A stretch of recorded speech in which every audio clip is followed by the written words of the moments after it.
soon. Innocence lost, no one is immune. We all will know loss when we're under the pearl moon.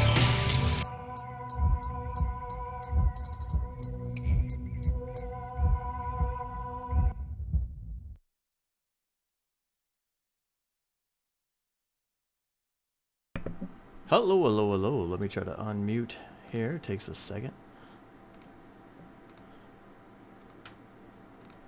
We lovely tonight. Yeah, there we go. Hey, everybody's here. Hey, see, hi there. Why you do call a dog with no legs? Oh, he's telling bad jokes again. Drake looks a little gray. Is he feeling okay? Yeah, that's the best he's looked in years, let's be honest. Fastest never got D3, so he can't play D&D. What's going on? Hi there. How you doing, man? Hanging out? Busy chat tonight. Yeah. Oh, yeah, we got Mr. Clairval's camera's acting up. Oh, man. Oh, well. Sometimes it's technical. Technical stuff sucks, man. It's not fun. Yeah, oh, for sure. I was just talking to Frosty. He may drop by. Yeah. soon. Oop, what do we allow? Ragnar is sack. What? Ragnar is sack, man. Your bot didn't allow it. Oh, there it is now. Sack must be a bad term. It's because I think his character has no legs. Oh. Oh, right, yeah. Porkins. He can hold it. Welcome. All right, hey, D&D night. Woohoo! Your bot bad. And we got a new... Oh, there's Frosty. Hey, Frosty, welcome. Frosty's there. Yeah, there he be. My Discord madman in the ACC got hacked. I watched Frosty be a madman trying to kill them bosses in Salt and Sanctuary. It was crazy. Yeah. Well, gentlemen, we have a new player too, which we will get into here. Joining us, the guy we used to play with before at the gaming store is with us. We found a way to play. And finally feed the addiction. We got it. Woohoo! Okay, so I will try to go over as much as I can of the campaign. We are obviously in the same world. It is Under the Pale Moon world, the city of Ashura, which I don't think you guys ever got to. You were on an island, and you were going to eventually make your way to the mainland. This is the mainland. Welcome. And we have a gigantic metropolis of a walled city in a land overrun by demons outside. These guys ventured into that land, and beneath a mansion on a seaside cliff, went down below and found the remnants of an old adventurers camp, where tons of adventurers at one time had come here when it was brand new found and started looking through it. They must have failed, or people didn't get very far over the years. The quest was abandoned, and nobody was doing the quest. These guys here were ungilded young guys who wanted to come up and... Oh, there's Leam Driver. Who wanted to come up and do something without being gilded in the city. So they banded together and got this quest, where they came in here themselves willingly, after a lot of talking to people who had been in here, and found themselves below. They had made their way through various rooms down here, seeking to explore the dungeon as much as they could. And they found a young woman trapped in a cage who claimed she was a sorceress and was locked in there for a long time. They brought her along for the journey as they went, and discovered a lot of treasure which they piled up in various rooms in an attempt to take back with them as they came back through the dungeon. However, after a series of different turns and teleports and whatnot, they may not be able to get back the way they came. Apex, Rusterville, nice. Make their way down to last game. We went through a room with we had skeletons on pikes. There was a whole bunch of skeletal bodies stuck up in the air over a ledge through a room with a giant egg. You guys, Tessa was very interested in the mural on the wall and the egg itself. And then you guys kept moving on. You were finding yourselves walking down a hallway still unknown in the dungeon, trying to find where you're going, what you're doing. And that's about where we are at this point. So you guys will be walking down the hallway. Mr. Jackson, you were a sailor, and you had many adventures of which you've written in your backstory. And one time you were out with some guys searching in some undersea caves. You were attacked and separated from whatever party you were with at the time by a large creature with big clawed hands that seeks magic items. He was chasing you guys. He got separated and turned around. After a couple days of wandering down in the caves, you come to an area that's a large domed natural cavernous room. Along the base of the cavernous room are many different hallways which you've been wandering around in, back and forth, trying to avoid this creature, find your companions, and make your way back out. Using a passive perception, you make your way down one tunnel to the edge, looking into the main part of the domed room once again, as the tunnels have taken you back and around, when you hear someone coming and see the light of a torch down a hallway. For you guys, you enter into a large cavernous room that forms a dome some 30 feet up. Stand on a sandy stone ledge that slopes to your right and left, going down to the center of the cavern below, where many tunnels surround the lower perimeter. Eerie shadows move around the room, cast by blue light from braziers that are here and there. Your footsteps echo in the cavern as you begin to enter and move about in here. What do you guys want to do?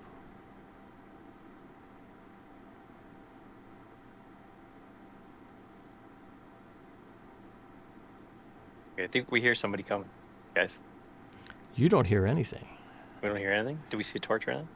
You see blue braziers in the corner giving like a bluish black shadows all about the room, kind of bobbing around as if you were under the sea in this room. Just a big, large, natural, cavernous room. 2 slopes down to the floor, a bunch of different tunnels below. Oh, okay. And that's all you see walking in. As you walk in, the echoes of your boots, you can hear reverberate off the wall. How far down can we see? 60 Over the feet. edge? So 60 feet. you're 60 feet, so the floor's down we see a there. floor? Yeah, you can see the Okay. floor. But there's just the braziers along the wall going down. Okay. Yeah. And there's 2 ramps. 2 ramps, one to your right, one to your left, just kind of like meander down and into the base of the room. Okay. Well, we should probably go down, guys. So I'm gonna start. Actually, who's leading? Somebody had the torch last time. Was it the dwarf? Well, we had the dwarf going. I was going behind the dwarf. Chuck was behind me, and Kyler, you were taking up the rear. Yeah, I was in the back, right? For protection and bow coverage. Yeah. Mm-hmm. So. I'm going first. You can, yes, Ragnar. You wanna walk down into the base of the room, or you want to go around the perimeter, or you want to go to the tunnels? What are you thinking? Let's go to the tunnels. Okay. All right, just gonna turn them up a bit. Okay. All right, so you're gonna make your way down and around. Is everybody gonna follow Ragnar, or is he gonna walk a little ahead? No, we. I'll follow the group because I'm at the back. So. All right, Ragnar, you make your way down and into the room. Jackson, you see a dwarf carrying a torch, and he comes down out of the hallway, making his way down in the middle of the room, kind of waving it a little bit back and forth, looking around at all the different tunnels. You're at the edge of one of the tunnels, kind of pushed up against the wall, looking into the room, and you see these 4 people come in: a dwarf, 2 elves, or half elves, and a human woman. Level 5. You gotta clear that prediction. Sorry, I voted on it because nobody else did. Oh, okay. Sorry. Think I'm going to cast a light prestidigitation Oh. Okay. just to give a small shower of sparks in front of me to show that I'm there. So you cast Because- I can't even say that word. On yourself. Magical mage hands. So you're visible. Yes, just to put little sparkles in front of my face. Nice. Okay. All right. So Ragnar, you would see that then. All right. So I'll Ragnar. head towards the sparkle, Okay. the light there. Okay. Does it outline Into the you, shiny face. Jackson? Do you light It's up just physically? a Like shower he of can see you? sparkles. Like just twinkling my hands and sparkles are falling. Okay. So what does he see? Big blue Triton, foot taller than the average Titan, standing about 6 feet tall, wearing a fancy pirate hat. He's a Wearing Titan. Triton, Triton. Triton. Fishman, Oh, okay. wearing an eye patch and has green, sea green hair.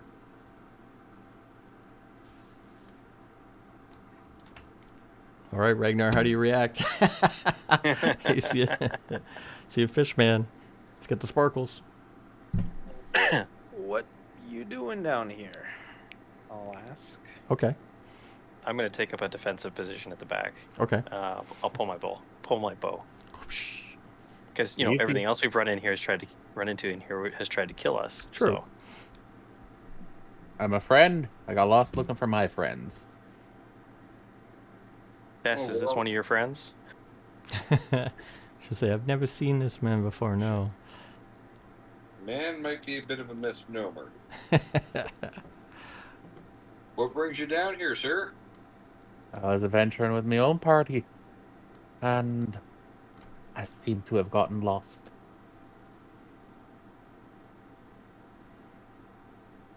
That does, in fact, seem to be the case. So your party's lost down here as well? Somewhere, yeah. There's been a few days of me just dodging monsters on my own. As you Well, guys are maybe we'll- talking. Maybe we'll help you find that party of yours. What do you say? Would be appreciated. As you guys are talking, you can hear echoes in this room. Something makes noise on the opposite side of you from one of the tunnels. You can hear some loose rocks and the shuffling of large feet. Large. Okay.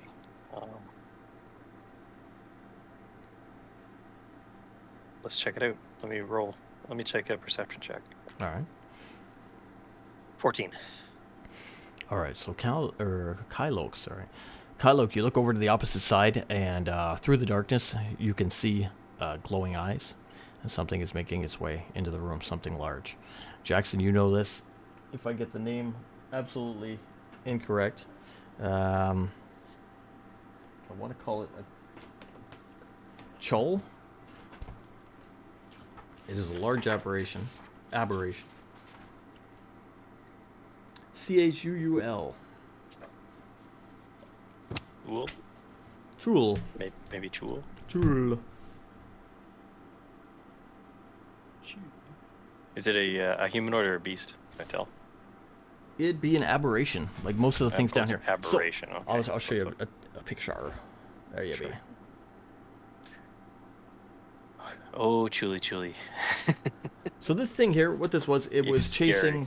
chasing Mr. Jackson because it can sense magic and magic items. As you guys come into the room, it can sense your magic items. It decides to strike. It'll make its way up and into the center of the room. Kylok, you're the main one looking at it as everyone else is talking to the Triton at the far end in the hallway. What do you wish to do? Wow, does my defensive stance give me any kind of initiative bonus? It won't give you an initiative bonus, but it will help you if the creature attacks and you take a defensive position. Okay, so it's moving to attack. So I'll yell to them, "Hey guys, we got trouble," and I'll shoot at it. Nice. Okay. All right.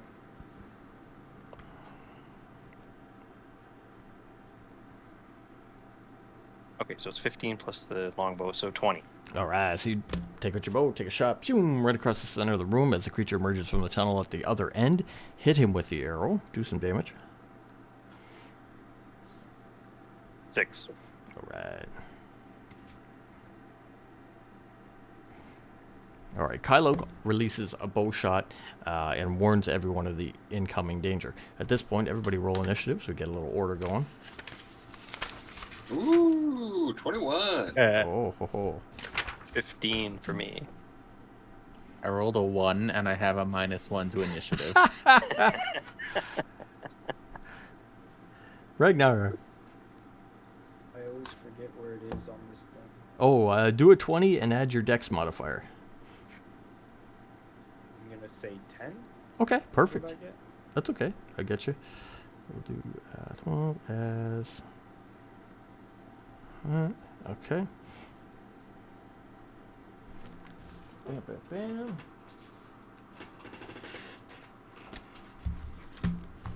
Forget to roll for test. I got her this time. Cool. We forgot about her last game. No way. It happens with the NPCs. Go to town and get some sacrifices. Get Frosty's saying. sacrifices. Oh, we gotta get our souls back.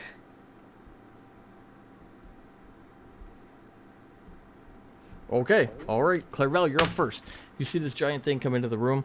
Looks like it is coming towards you. It hasn't stopped. Kylo shot it with an arrow. Still proceeds forward. Oh, my good creature, the odds are not in your favor, and you do not look like you are up for this fight. Best to turn tail and run while you can. Vicious mockery. Nice. 17. 17, you got him.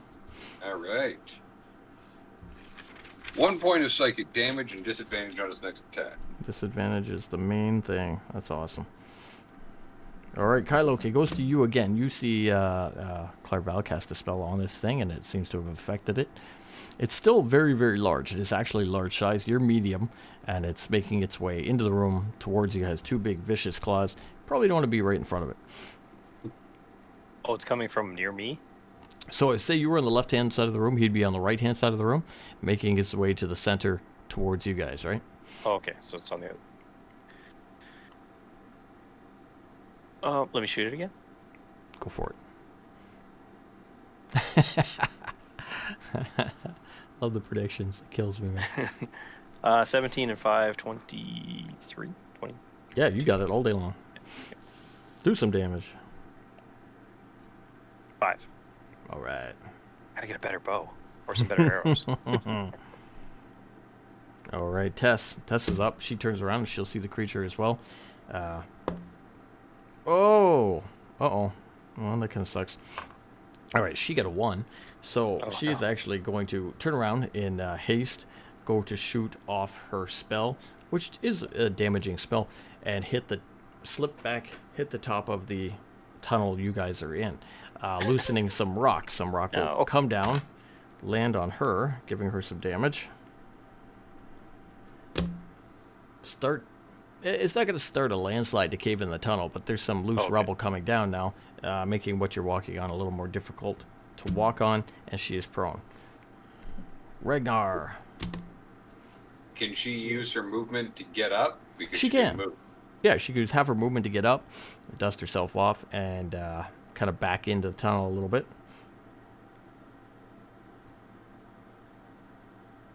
Ragnar. Yes. Where am I in relations to the? You're more thing? near the center of the room because you had the torch. I mean, you went over to the left a little bit to see the Triton. So you're around Cal's area. Okay. I will try and get to around the thing. What was it? Cool? The Cool? Yeah. Jewel? You want to go like around him, like towards the other tunnel, or you want to go Behind it. behind it? Okay. All right. So to do so, give me an athletic or acrobatics, whatever's better for you, in the attempt that you want to athletically get by him without getting. Very good. Okay. So you make your way by. In case he does strike out or anything like that, you're able to nimbly make your way around to the back of the larger creature. That's just your movement, so you can act if you wish. So I am now behind it. You're essentially behind the creature, yes. Okay. I will. I guess. Won't jump on its back. No, you don't want me. You want me to jump on the back? Well, you do it. You do you, but It you know what worked happened so last well time. last time. Yeah. Yeah. I will take out what weapon do I have? I know I have that scepter and I have my sword. Mm-hmm. I will take out my scimitar and attack it. All right. So the scimitar that you got last time, you found in the room with the skeletal warriors. You pull that. It's the scimitar that I would have had when I got. Oh, I'm sorry. I confused that with the rapier. Yes, your scimitar. the Okay. rapier. Yep. Yeah. Go ahead. Strike. Okay. I don't remember. Oh, 1D. Roll your D20 and add. I Yeah. think it was 5. Was it 5? Okay, that's. Oh no, 5 was damage. 3 was hit. My bad. So 3. 3. Yep. I think it's 7. 7. Yeah, because if the damage is 5, he'd still get his proficiency bonus on that hit. I No, don't but- think it was. Oh, okay. Maybe I'm wrong. Yeah. Whatever. No, you- no, it's 5. It's 5. Is it 5? Okay. It's 5. So I roll 5. Is 24? 24. sense. Awesome. Okay, yeah, perfect. That's fine. You get behind the creature and you unleash your scimitar and then hit a devastating attack on the back of it. Do some damage. So you do 1d8, I think it is. And then 1d8. and then I think it was plus 5, that one. That's where I'm getting the 5. So I rolled the d8 and I got 5. So then I add another 5. Yep. Am I right on that? I can't remember. Anybody got his character sheet? I have my. I I'll have it find it up. on D&D now. Hold on. My hit dice. Is that what you're referring to? No, your weapon damage. Weapon damage is a plus 5. Or, Yeah. So 1d6 plus 5. Oh, 1d6. 1d6. plus 5 I'm on sorry. his- I'm sorry. So 6 plus 5. All right. So he would roll So- essentially a 1d6 instead of an 8. He got an 8. We're going to just say it's a 6. Well, I got a 5 again. I rolled a 6 and I got a 5. Oh, okay. All right. So, all right. So 10. Cool. All right. Nice, man. Just for information, he doesn't have his swords in his Oh, he doesn't have it on D&D Beyond? D&D Beyond. He Okay. just has the Yeah, unarmed strike. yeah, D&D, yeah, but it's Oh. the same Okay. attack. So Okay. Well, as long as we know. So he goes in. Anyway, he gets behind the thing and he releases a pretty damn good hit on the back of the creature, causing it to get his attention. Jackson, end of the round. I had chuck my trident. Yeah. Does a 23 hit? Yes, beautiful. It's gonna throw for 4 damage. There we go. And Chuck a then I'll trident across the room. Run and close as much distance as I can. Going in towards? Yep. Okay, With perfect. my shield on my one arm. Nice. All right. Runs right into the fight. Clarvell, you're back by the tunnel with the rest of the guys here. You see the Triton run in, shield out. Ragnar behind him. You don't want any part of that Triton. He's gonna tear you apart. Run while you can. Oh, 26. Nice. Oh, there you go. And 4 points of psychic damage. Ooh. That's right. Take that. You feel bad. You're worried. He is worried. So much so he forgot his own turn. So he's gonna go. Oh, his turn's between Drake and I. Okay. He's gonna go now. All right. So he has essentially Ragnar there. The Triton is coming in. Just throwing the. You know, yeah, it's pretty good. I'm gonna go 50-50. Let's do 50-50 because the Triton hit him pretty good with the trident, so it may get his attention. Let's do high-low. I'll go high. You go high? All right. 74. All right, he's going for you. All right, he moves up and he's gonna snap the claws at you. So with disadvantage. Ooh. Oh, that would have been a 19 too. Oh, 12, 13, 15. Does 15 hit you? No, I don't. All right. Second claw, because he has 2. We'll roll a 3. Okay. Snaps out, boom, boom, boom, at you as You're you're coming welcome. in, but you're able to avoid with the shield, and with the disadvantage, he can't hit you all day long. Kyloke, you're back near the tunnel with Tessa and Clarvel. All right, Tess, are you okay? She seems more embarrassed than physically hurt. Okay, so she's good. All right, Yeah. I'm gonna shoot it again.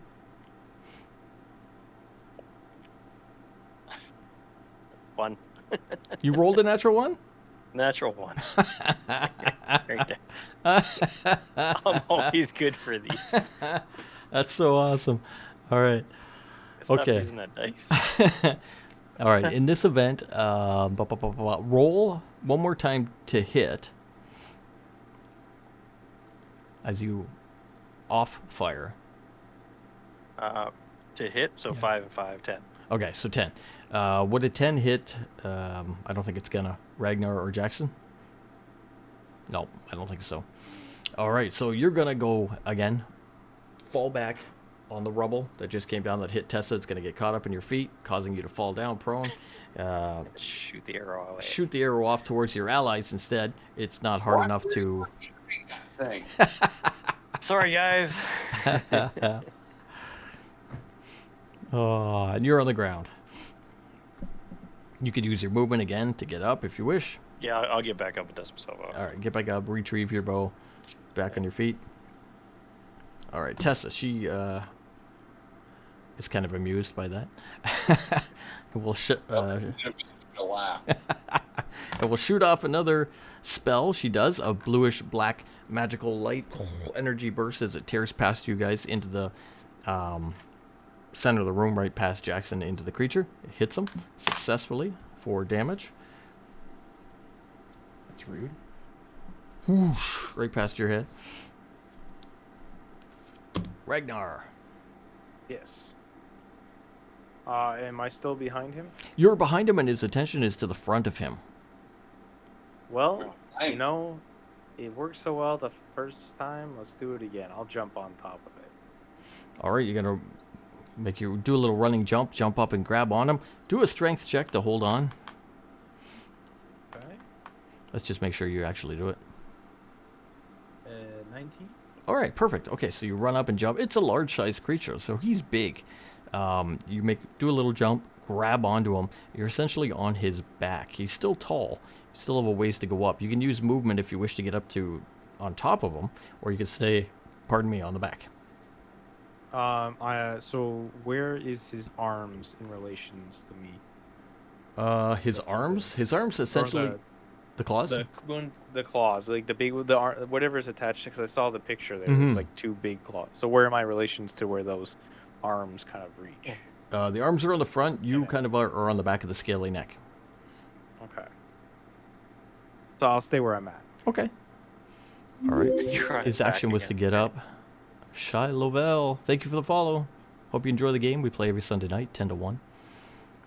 All right, so he gets on there. His action was to get on, and his movement was to get in position. So that's him. Jackson. All right. I'm going to go ahead and raise my hand. Ooh. And I'm going to cast Firebolt. Oh, sick. It's a 21 hit. 21, yeah, all day long. I'm going to do 8 fire damage, and bonus action, going to snap and bring my trident right back to my hand. Returns to his hand. Lovely Eldritch Knight ability. Hit the creature with fire as he reacts, kind of taken aback at that assault. Gathers himself together and is going to unleash another relentless attack on you. Did he get disadvantage this time? I forget. Clarel? You didn't say, but He had disadvantage on his attack, and he had disadvantage. He did this round, right? Yeah. Okay, I just making sure. yeah, I think I don't- Clarabelle got like a 26 or something. Yeah, I didn't put the D down. I got myself. Okay, so first attack. Complete miss thanks to the disadvantage coming in. Why is hold on? Why is he swinging? He goes after me. Oh, I see. His original order was at the end of the turn, but you're right. Let's do that. That's why the disadvantage. All right, yes. Clarvel, then the creature. My bad.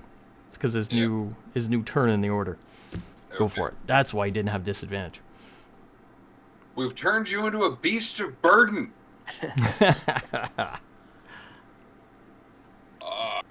14. 14 won't work. Won't work. Will not hit. So you go to do your spell upon him, but the disadvantage does not take. He's enraged. He's just kind of shaking it off, and he's going full force at Jackson. So claw number 1. Ooh, I think we're gonna get you 22. Aye. Claw number 2. 7. 16. No. All right, so one claw will hit you. Let's see, pincer. Oh, he's gonna. Okay, so he's gonna essentially come in, boom, hard with the claw, grab you, hit you for 5 points of damage, and you are essentially grappled at this point in one of the pincers. Kylok. All right, let's try this again. Now, Shoot at him again. remember, you have Yeah. 2 allies on the creature. One is in the claw, one is on the back. So there's Okay. Yeah, I gotta try to shoot him again. that. What else am I Alright. gonna do? Run around and scream? Or we're gonna do the high-low. High, low. Okay. Remember, hit your allies. I gotta roll twice, right? No. So you call Oh no, call you're high gonna or do. low. Oh, okay. Call high or low. Yeah. Low. All right, low. Low hits the creature or hits your allies. Aren't I a better shot than that? No, not at this level. You suck. You just And I fell took on your ass. So I took out running wolves in a carriage driven by gnomes. Yeah, but you got a good But shot. you also did hit your own teammate. bad. Yeah, I well. did put an arrow in you last game too. Okay. Yeah, let's go high. It hits the creature. All right. Low. Something else happens. 94. All right, so All your right. your shot is going to go through your, because the creature's moving. He's moving and twisting it while this is happening, and he has your Yeah. allies. So there's a chance you could hit them, right? Sure. So, but you got a good shot. So if roll to hit, and if you hit the creature. 15. 50, you got him. All right, do some damage. Another 6. Ooh. Good job. Thank you. All right. Be nice if I could roll an 8 one time.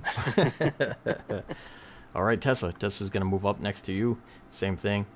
She's going to say to you, should we fire with our allies there? Fire around them. Around the... I mean, Can you do something to unbalance the creature? Like maybe not hit the creature, but hit around the creature, so it doesn't hit our allies. What about trying to hit one of the arms off? Something like that. She doesn't have a laser cannon. All right, she's gonna think about what you said. Think about the situation. Look up. It's a cavern, right? So she's gonna essentially aim her spell upward, attempting to dislodge some stone from the top to fall down upon the creature, or maybe the allies. Who knows? But she's gonna. That would kill me, wouldn't it? We'll see. He said. You have armor on. He said fire around the creature. So she's going to shoot her spell. Let's see what happens. She'll shoot her spell up. Ooh, I got a 15. Even if I did cold shot, that would get it. So she shoots her spell up into the cavernous roof, dislodging some of the stone from above, which falls down. Now, the stone falling from above, Ragnar, you can kind of essentially hug in tight to the creature, right? As that stuff's coming down. And most of it is going to land on the creature itself. So the rock from above, ooh, is going to deal a significant amount of damage to the creature as it comes down and hits him hard. Ragnar, yourself, you've ducked in as the stones came down, avoided most of the rubble that fell. As it's done, your turn, head pops back up. Did it free Nin from the claw? It did not. No. Which claw? Which We'll say he's in the right hand. I want to try and disarm the right hand either by Disarm at the the arm. adjoining where it joins to the body Yeah. right there and just slice it right off. All right, you got it. So again, roll a d20, no modifiers, nothing. You got to get a 15 or higher. Call shot. D20. D20. Roll high. Do it. 15. Yeah. Nice. Good job. He does so. He essentially climbs a little bit around the creature, holds on with his legs, gets a good position, and just boom, hits that part of the arm as hard as he can with his weapon, severing the arm and the claw. Jackson hits the ground and can get out of that. And it's his turn. Jackson, your turn. You're freed from the claw. The creature has one hand left. I'm going to go ahead and run straight towards it and stab it with my trident. Yeah, all right. One Roll- hand. Do so. Does a 10 hit? Oh no!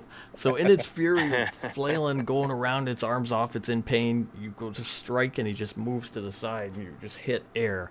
It's essentially it's you trying to fight a very quickened creature, and you just happen to miss that turn. Clerval. You've lost an arm. You've got a heavy dwarf on your back, and you've got a fishman in front of you. Things are not looking your way, my friend. Leave now while you can. There we go. 18. 8 got him. Yep. 3 points of psychic damage. Woohoo! Disadvantage on his next attack. There we go. We Nice. get the disadvantage. Essentially, his turn. His turn now. Oh man. Doesn't have 2 swings. Does not have 2 swings. He has one swing now. You've reduced him to that. He wants to get the dwarf off his back that caused this damage. He's going to try to reach back with the one claw and do a series of shakes. So what we're going to do is strength. We'll do strength. Strength versus strength. So roll a d20 and add your strength modifier there, Ragnar, as the creature tries to shake you off his body. Oh, nice roll. Wait, you saw my roll? Yeah, I got it up on. Oh, Beyond nice, D&D. nice. Yes, 19. Oh, okay. Yeah, you're able to hang on. So he spends his turn trying to get you off, and then he would essentially beat you, but can't do it. Can't shake you off. That is his go. Kylok. Sacrifice the town crier. It's the only way. Would that be Clerval? Is he the town crier? How's this thing looking? Is it looking like it's getting weak or not? Oh, yeah. It looks awful. It's missing an arm. It's bleeding all over the place. It's thrashing around. Okay, there's only one guy on him now. He's on the back, right? Do I have any chance of hitting him? Yeah, so we'll say because he's on the back, it's not an issue at this point because the creature is very, very large. Okay, I'm shooting him again. All right, go for it. Oh, Jesus. What's that? 2, 7. Oh, a 7 to hit? Wow. Yeah. Okay, no. Distracted by the scene before you, you're unable to get a good shot. Shoot an arrow off into the distance. Tessa. All right. She will say to you, is that what you meant by shoot the environment around him? Yes, good job. I'll reassure her. And then she'll Good blast job, him. Tessa. Take that thing down. Now, our new friend is safe. You can blast away. All right. She hits and she does damage. Significant amount. Nice damage. Ragnar, you're still in the back of the creature. What do you want to do? Go for the other arm. Blood Are you going to straight. disarm him? Go for it, man. Straight 20. Do it.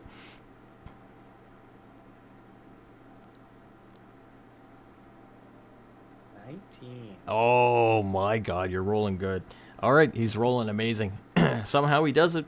Ragnar gets his weapon back in hand and can hold on throughout the violent thrashing to disarm the other giant claw off this creature. He essentially severs the other arm. The creature just has 2 tiny front arms but no gigantic claws anymore. It's a torso on legs. He's a torso and legs. Jackson. How's the blood loss going? Very, very good. Creature is not doing very good. Vampire dwarf. I move. Your turn, Jackson. I'm gonna drop my shield, go 2-handed with the trident. Nice. So I'm gonna eat you Yeah. with a 14 hit. Yes, Oh, it yeah, does. fish- 14. Fish for dinner, eh? Oh, no, wait. 14? Yeah. Oh, no. No. 14 is darn. not. My bad.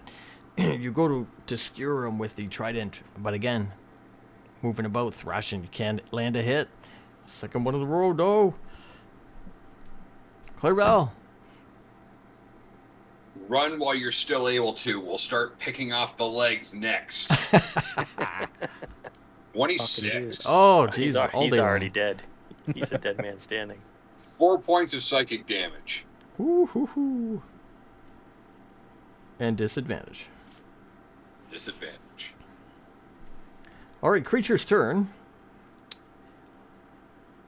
Yeah. Strokes out and dies.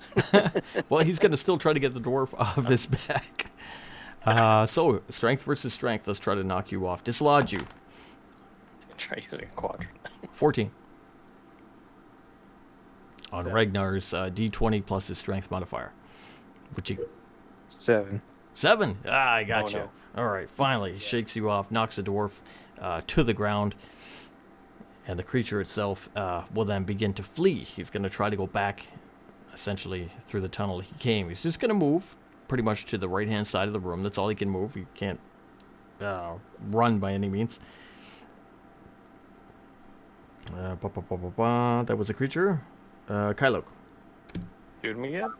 Did you roll disadvantage on that, both the straight to get the dwarf off? No, I did not. I guess Oh. it's not an attack. DM call, I guess. What did he get essentially again? A 7? 7. No, I still beat him. The dwarf's off his back. That's Yeah. good. I tried, buddy.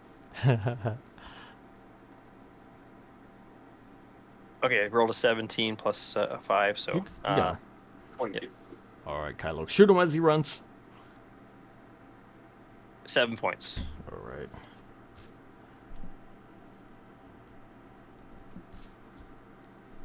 I told it to run. You can't shoot it in the back when it does what we told it to do. I'm trying to put it out of its misery. It's gonna bleed out anyways.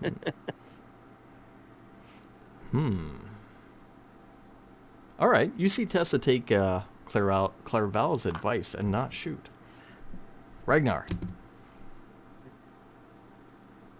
So, it's how far away from me?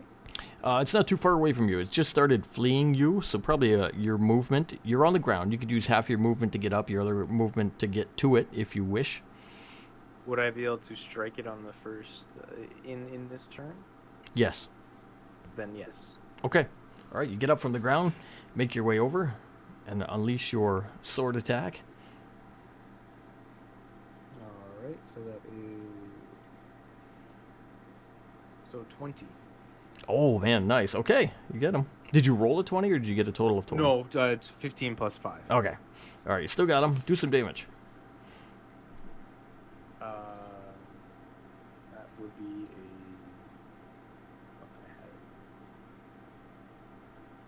a D6, right? Yep.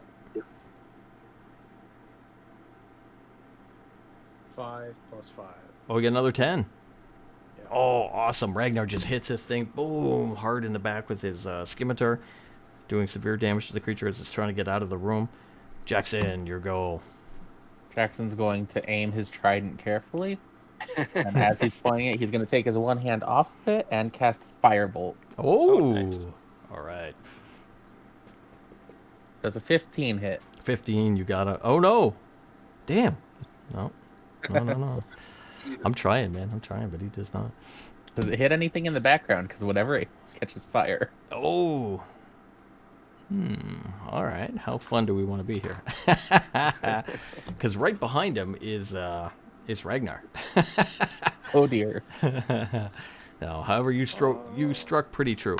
You shot down the hallway. You essentially go to hit him. It just doesn't bypass his shell. It will hit his shell. It could catch part of it on fire, but not enough to hurt him or damage him this turn. Clarabelle.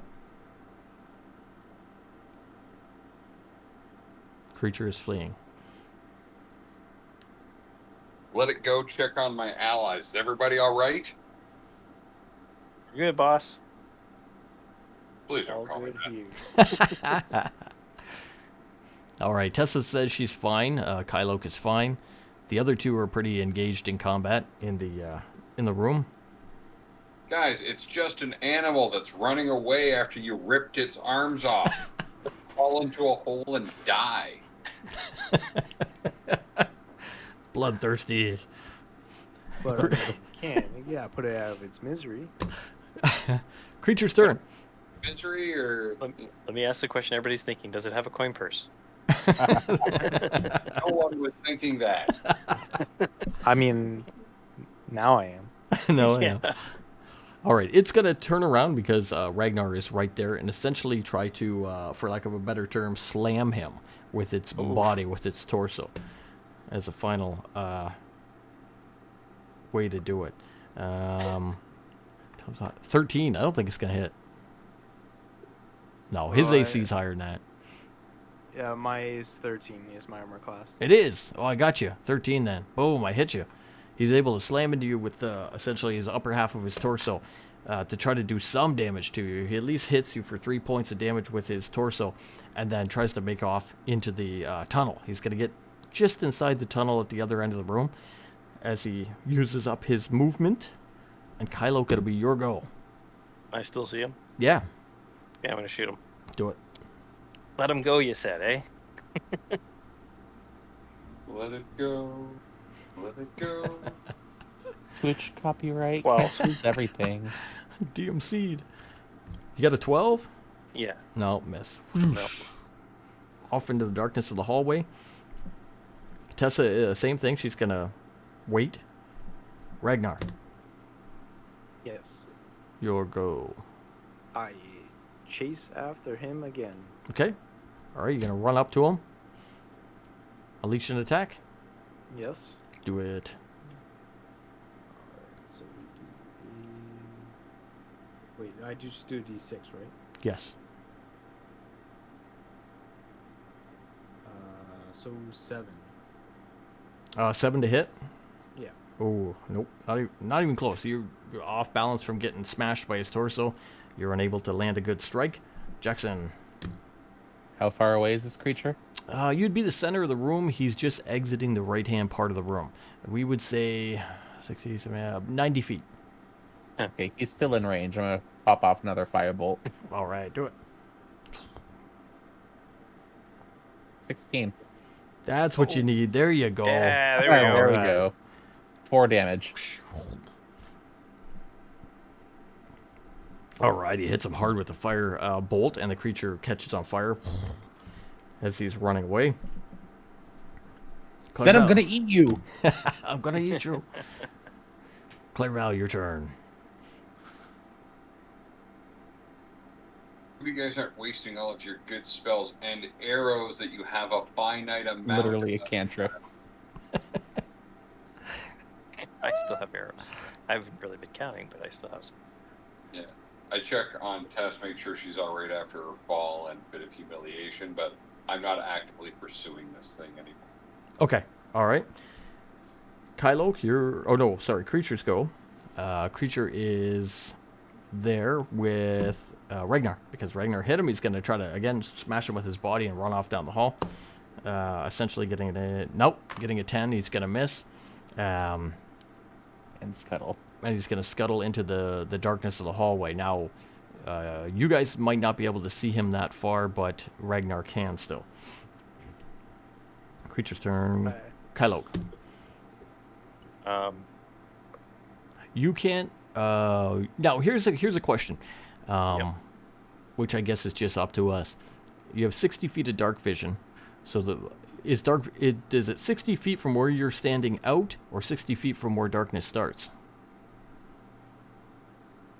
I don't know for sure. Isn't it 60-foot radius? Yeah, I Oh would no, think it's so. 60 foot out, right? 60 foot out. What does it actually say here? Let me see. It's from where you are. I think it would be So your vision, correct? 60 feet linear Yeah. distance, right? Okay, so you can't see him. He's in the darkness of the tunnel at this point, unless you want to run somewhere. Yeah, I'm gonna run closer to Ragnar because we're losing him now too. Okay. Because he's entering the tunnel. So essentially, you're going to get to about where Jackson is at the center of the room, just a little bit past him, and then And you- Jackson can't see. Jackson was 90 feet from him, so you'd Okay. still be a bit away. Can we both see Ragnar though? Yes. Okay. Creature's turn. if I'm right. Yes. Yeah, if Tess isn't doing anything. He's gonna miss. Creature's gonna miss the slam on Ragnar and move into the hall. Tess is not gonna do anything. Ragnar, Yes. you're hot on its tail. What do you want to do? I want to attack it again. Okay.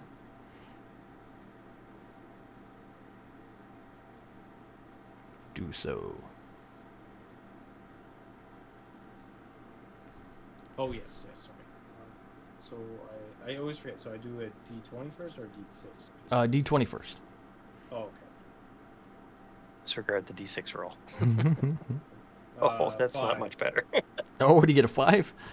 Yeah. All right. Well, do I add a +5? You do, but you're still gonna miss. So then, yeah, it's still D10. All right, Jackson, you're essentially 90 feet from the area where the creature was. All right.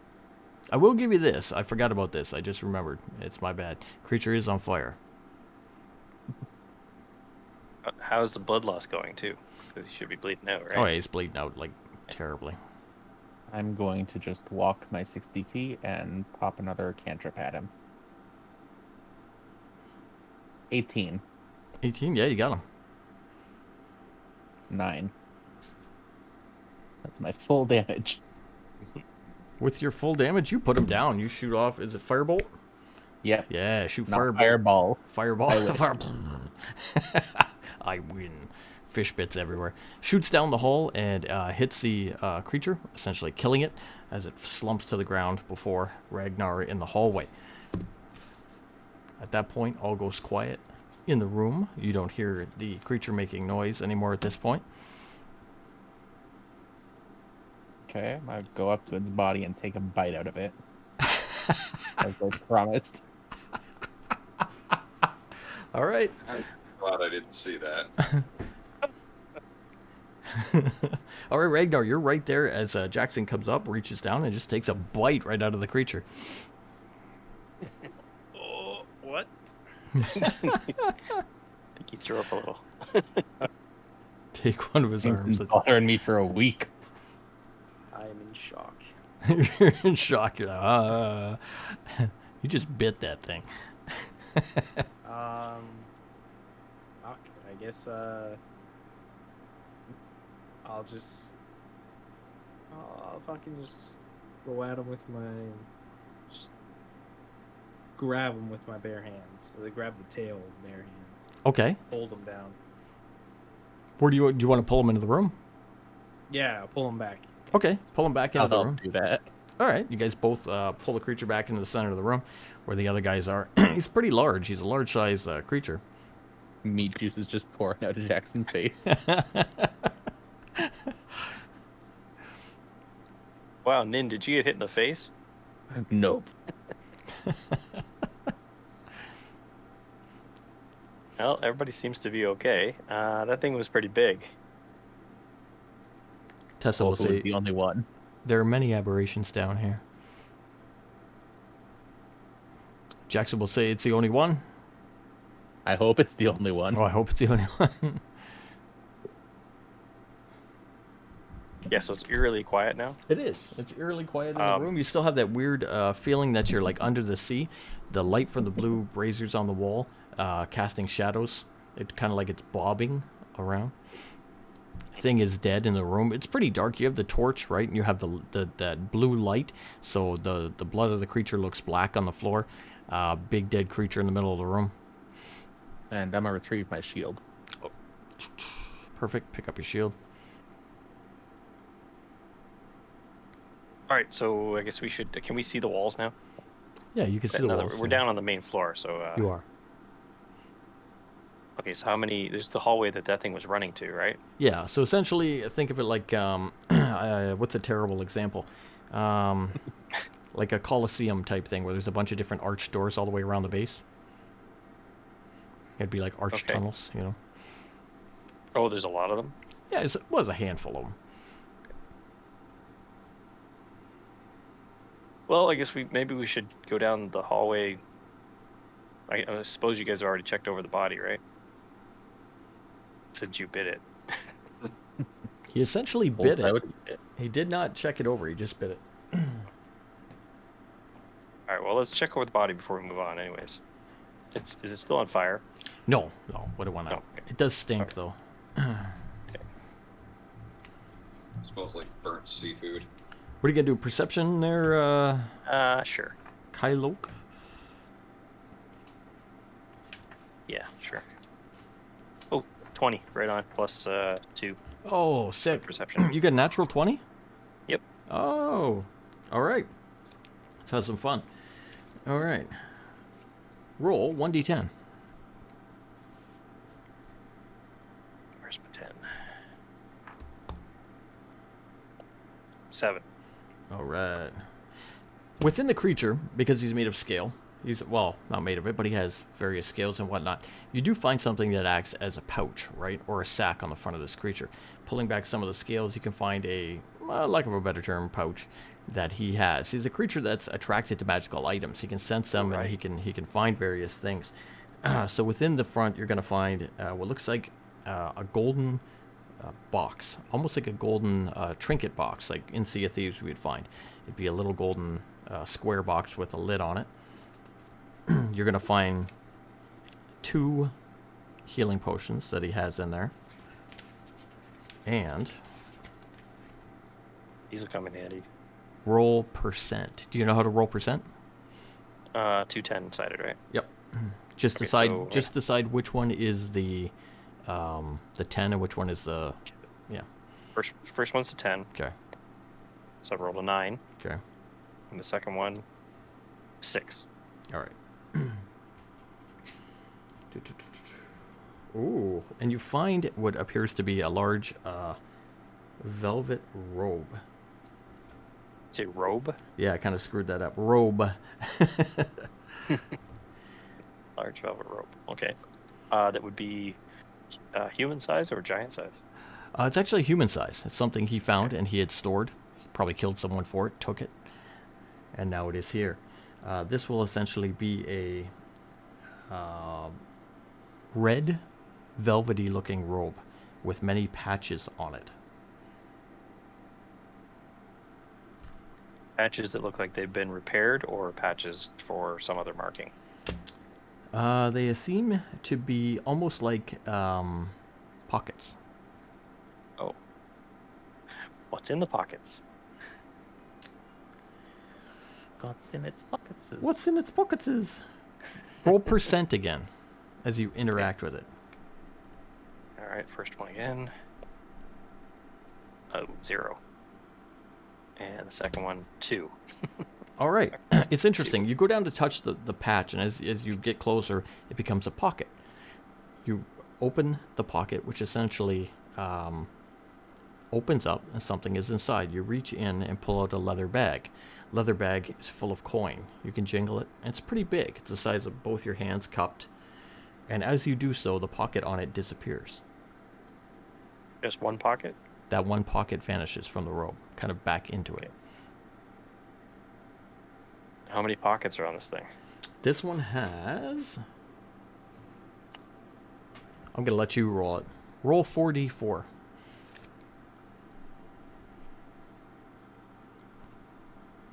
First one's a 3. 1. 4. 2. What's your total? 6. 10. 10? 10. All right. 3. Was it 3, 1, 4, 2? Yeah. Okay. There are 10 pockets on it, and now there is 9.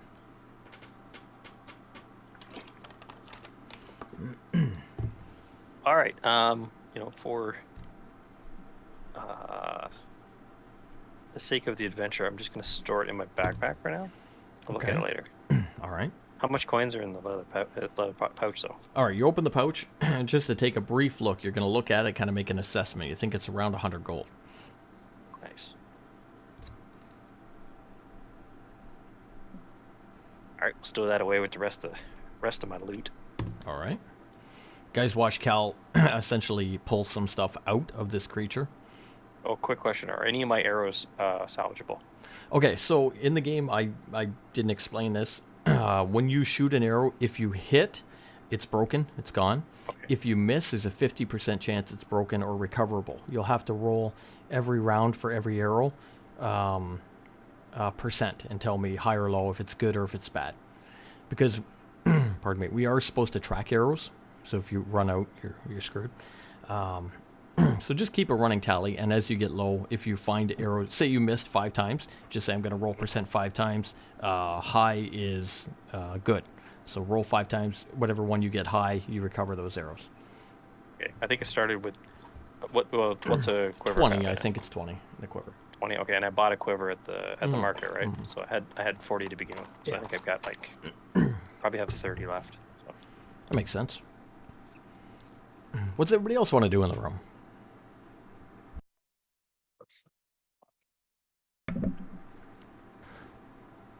Jackson will happily go to the claws that have been dismembered and see if he can harvest any meat out of those.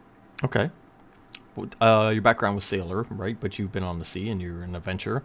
Do you have a dagger or anything you can cut it open with?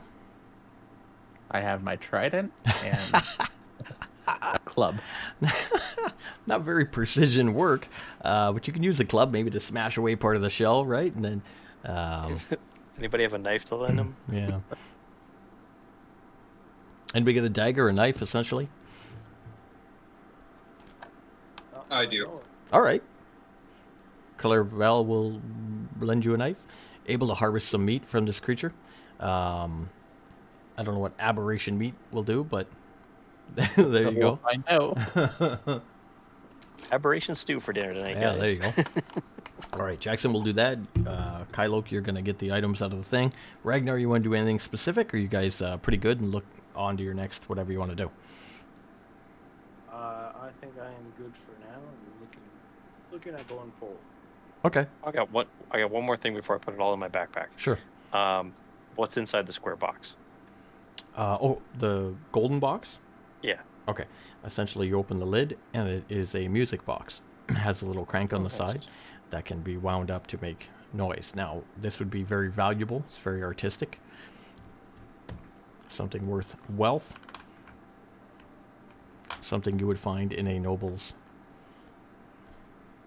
dungeon. Noble's dungeon. Okay. To lull the prisoners to sleep. Is there any marking on it, like the crests we've seen? Ooh. Your perception was 20. Okay, so yes, I will give Yeah. you the same thing. The shield with the ravens. Okay, so it's one from the mansion. It is. Okay, show everybody just so they're all up to speed. Okay. I don't know what that means, guys, but we keep seeing the crest even further down into these weird dungeons. What do you wish to do? Where do you wish to go? I think the dwarf started off that way, so I'm going to follow the dwarf. Are we still looking for Nin's friends here? He Oh said, yeah, we Mhm. should ask him about his friends. Which hallway did Nin come out of? The left. Okay, so your friends aren't down the hallway, right, Nin? Looking for them for a few days. I'm trying to keep away from that thing because I was all alone. Well, now we've saved you. Much obliged. Someone you have. Mm. All right, so he said he's been down here for a while. Been looking for those guys, can't find them. Well, How we did didn't you- pass them on the way in, so they must did be you- further down into the dungeon. Sorry, Clairval, what'd you have to say? That's how he got down here, and where does he think here is, since we went through what we're not sure is important. Oh, right, the ship. So where do you think here is, first of all? And Jackson, sorry. Would I know that? Well, you were in a series of underground sea caves, so you would have essentially come up with your ship somewhere or whatever situation. I forget the entire background, but you and a small bunch of guys were exploring some caves that you went into. Now, you got lost in the caves and you were searching about. Your crew and you, or your guys and you, were separated and you wandered off. Essentially into this place. It looks different than where you were. You were in some underground sea caves where you could actually see the water and see reflections and stuff. This here is like an emulation of that with the braziers. It's not where you were. You're somewhere else. But you and the creature somehow are here. Whether you got teleported here, you walked through something to get here, whatever way, as you went to go back and backtrace your steps, you kept coming out of different tunnels. You'd go in the left tunnel, come out the right. You know what I mean? You'd wander down a tunnel and then come out on the northern end. You were not in the exact spot that you once were. You feel you're somewhere else. No, not where I be, but it's not where I came from.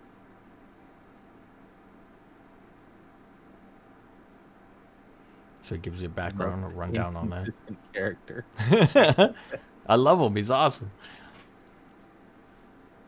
In the accent, I don't know where I came from. It's different every round. But needless to say, you didn't come from that direction where the dwarfs He headed, describes nothing of the basement under a mansion being, you know, near the city of Shur, anything like that. He was completely somewhere else doing his own thing, and now is here. right? Okay. Well, we'll help you find your friends if they're down here. If not, we have a mission of our own that we have to complete. However many years it will take us. And we don't know if we can get back because we thought we went through a portal.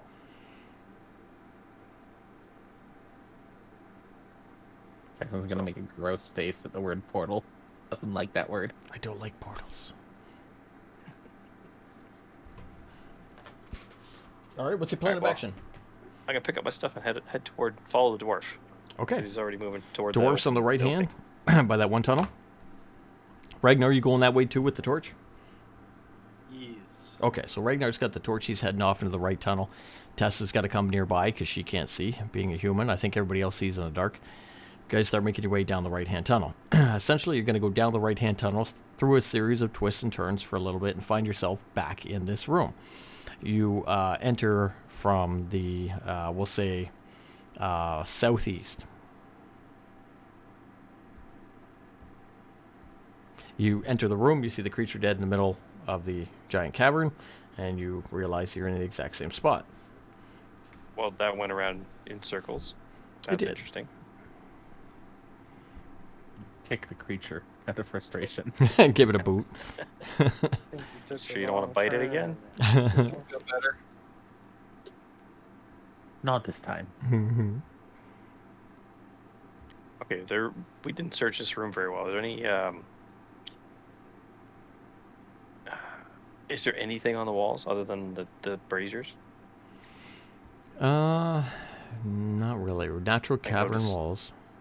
No distinguishing paintings or murals or tapestries or Nothing in this room. It's not adorned like that, no. no tables or Not decorated. Looks like more of a natural decorated. cavern. Yeah. so it's a natural cavern with braziers in it. Mhm. Okay. So the doors are a problem.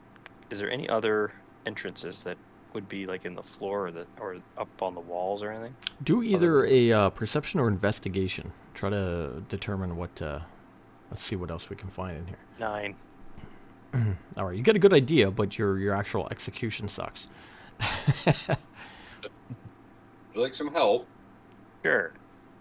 Trying to see if there's anything else other than these, because these doors, they seem to loop back onto each other. So 21. see if- All right, 21. All right, with the 21, Clarabelle can see that at one end of the room, near kind of where you came in, blending in well with the wall, is another, we'll call it a ramp per se, leading from the ground floor up to a secondary almost level, even with where you entered, but at the right-hand side of the room. And the doorway or the archway to a tunnel just kind of emulates a shadow. But if he searches really well, which he did with a 21, he can determine it's another tunnel, a doorway, a way to go. We got another way to go here, gentlemen and lady. All right, well, that's better than going around in circles. All right. Ragnar going that way. Yes. Ragnar takes a torch, heads up this little indistinguishable ramp, and off and into the tunnel. You guys make your way down a hallway, all in tow, until you come to a part of the hallway that widens up to about 15 feet. So essentially going through a 5-foot cavernous corridor, and then it turns back into worked stone. You got a nice worked stone room that comes up, or not a room, sorry, a larger, part of the hallway where it widens up to about 15 feet. Hallway like the hallway that the ship was in, or is it different? No, the hallway the ship was in was more cavernous and went up really tall. Okay. This is just like a standard, I'd say 8-foot hallway that opens up into work stone, as if someone's built it, right? Okay. But this part here comes to an end, so there's a wall at the back, and it's about 15 feet wide. Before you hang 3 ropes attached to the roof. Each runs down into a hole at the floor that continues down into darkness below.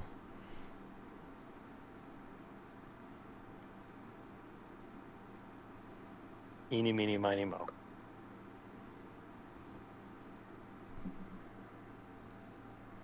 So essentially 3 ropes attached at the top, leading straight down, going through the floor where there's a hole, and it's dark below. Into darkness. One right, one left, one center. Tess, can you cast anything to give us a little bit of light down there, so we can see what we're getting into if we go down these ropes? If we go down these ropes. Let me look at something here. If we go down these ropes. I will check something out. While she's doing that, what do you wish to do? She'll see what she can find. Anybody else have another idea? I've got nothing to make light. If anything's taught me, we should all split up and go each down one at a time. Everything good happens when you split up. Everything good happens when you split up. Everything good, yeah. She essentially no does other not. Okay. No other distinguishing features here. No raised stones or out of place. Same thing. Do a perception or investigation, whatever you want to do for that. I totally 9. just 9. Oh no! Jeez. I just remembered something I'm gonna do.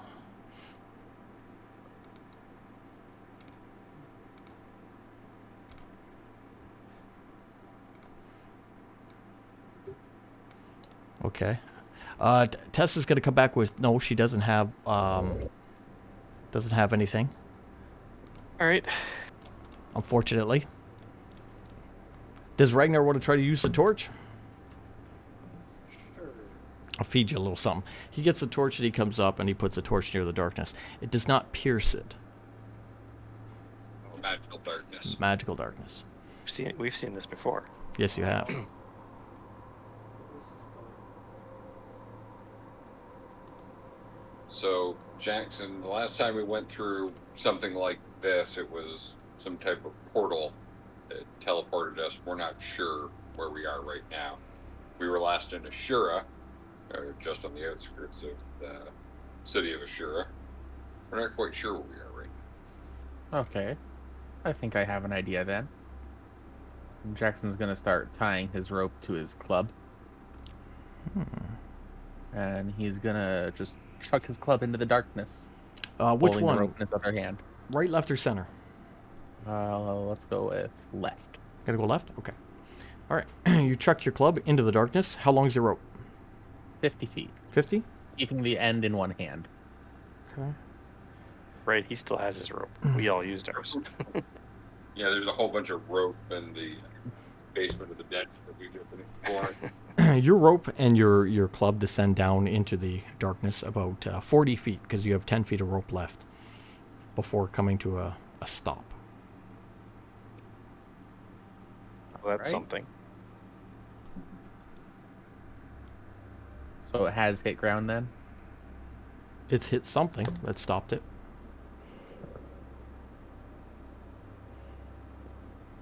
Go ahead and reel it back up. Okay. He's able to get it all the way back up. He does, yeah. So it didn't react to the solid object going down there. Which rope did you throw it down through by one of the ropes specific or no? The left. The left.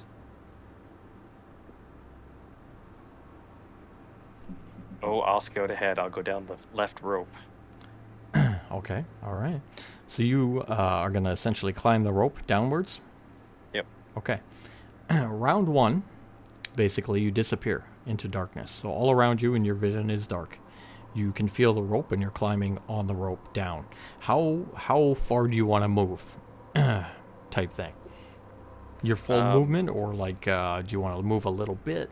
What do you want to do? Full movement puts me at the bottom, right? No, actually, climbing is about a 30 quarter feet walking. Okay. quarter speed. Quarter? Yeah. Okay, so it's 5 feet down, I guess. Yeah.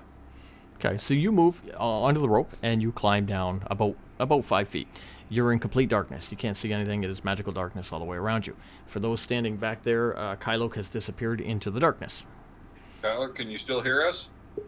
Can I still hear him? Yeah. Okay. Yeah, I can still hear you. Come on No. down. The water's fine. Well, how about you get to the bottom and actually confirm that the water's fine first? Okay, gonna continue down. Anybody else do anything? Yeah, I'll continue down if nobody else is doing anything. All right. Wait, Yeah. What it? I'm not gonna add another weight onto the rope to drop down, and when I slip, drop him down with me. All right. We're gonna wait till. Maybe I should have had you sing me a happy ditty before I left. Yeah, I'll continue down. Okay. They do whatever they're doing. All right. You continue down. You go another good 5 feet or so, and then you are out of the magical darkness. You're in normal darkness, but you can see with dark vision.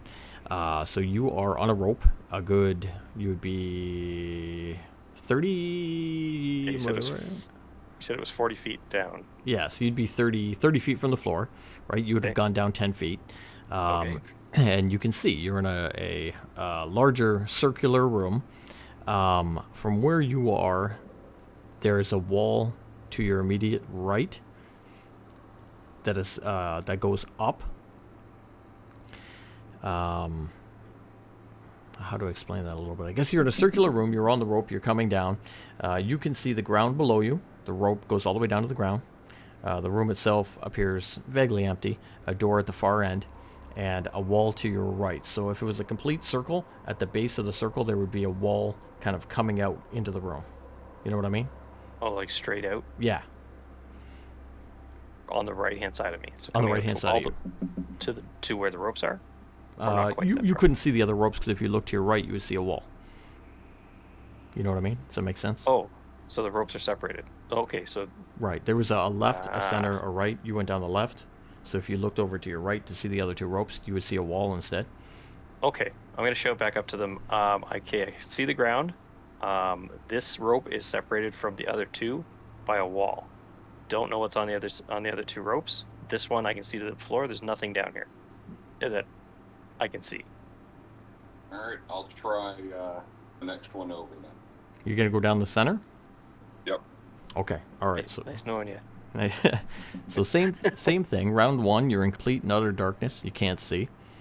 Yep. That's pretty much your movement. Do you want to go down again on your next turn? Shall. Okay. So you continue down on your next turn. On this one, for you can see you come down about essentially 10 feet again. But for you, the ground is right below your feet. You can see to your right. You can see to your left. So on your right-hand side, you can see all the way down to the ground. On your left-hand side, you can see Kylo, I'm sorry, just a little bit down from you on the rope. Right above you is the magical darkness. You're standing on the wall, essentially on top of that wall that's there. Yep. And in front of you, about 5 to 10 feet away, is a small chest. All right. Nice. I'm gonna keep one hand on the rope, so like I can stand on this wall. Yes. So I'm still gonna keep one hand on the rope, but I'm gonna attempt to open up the chest with my other hand. Just straight open? Yep. Okay. Hey, Mick.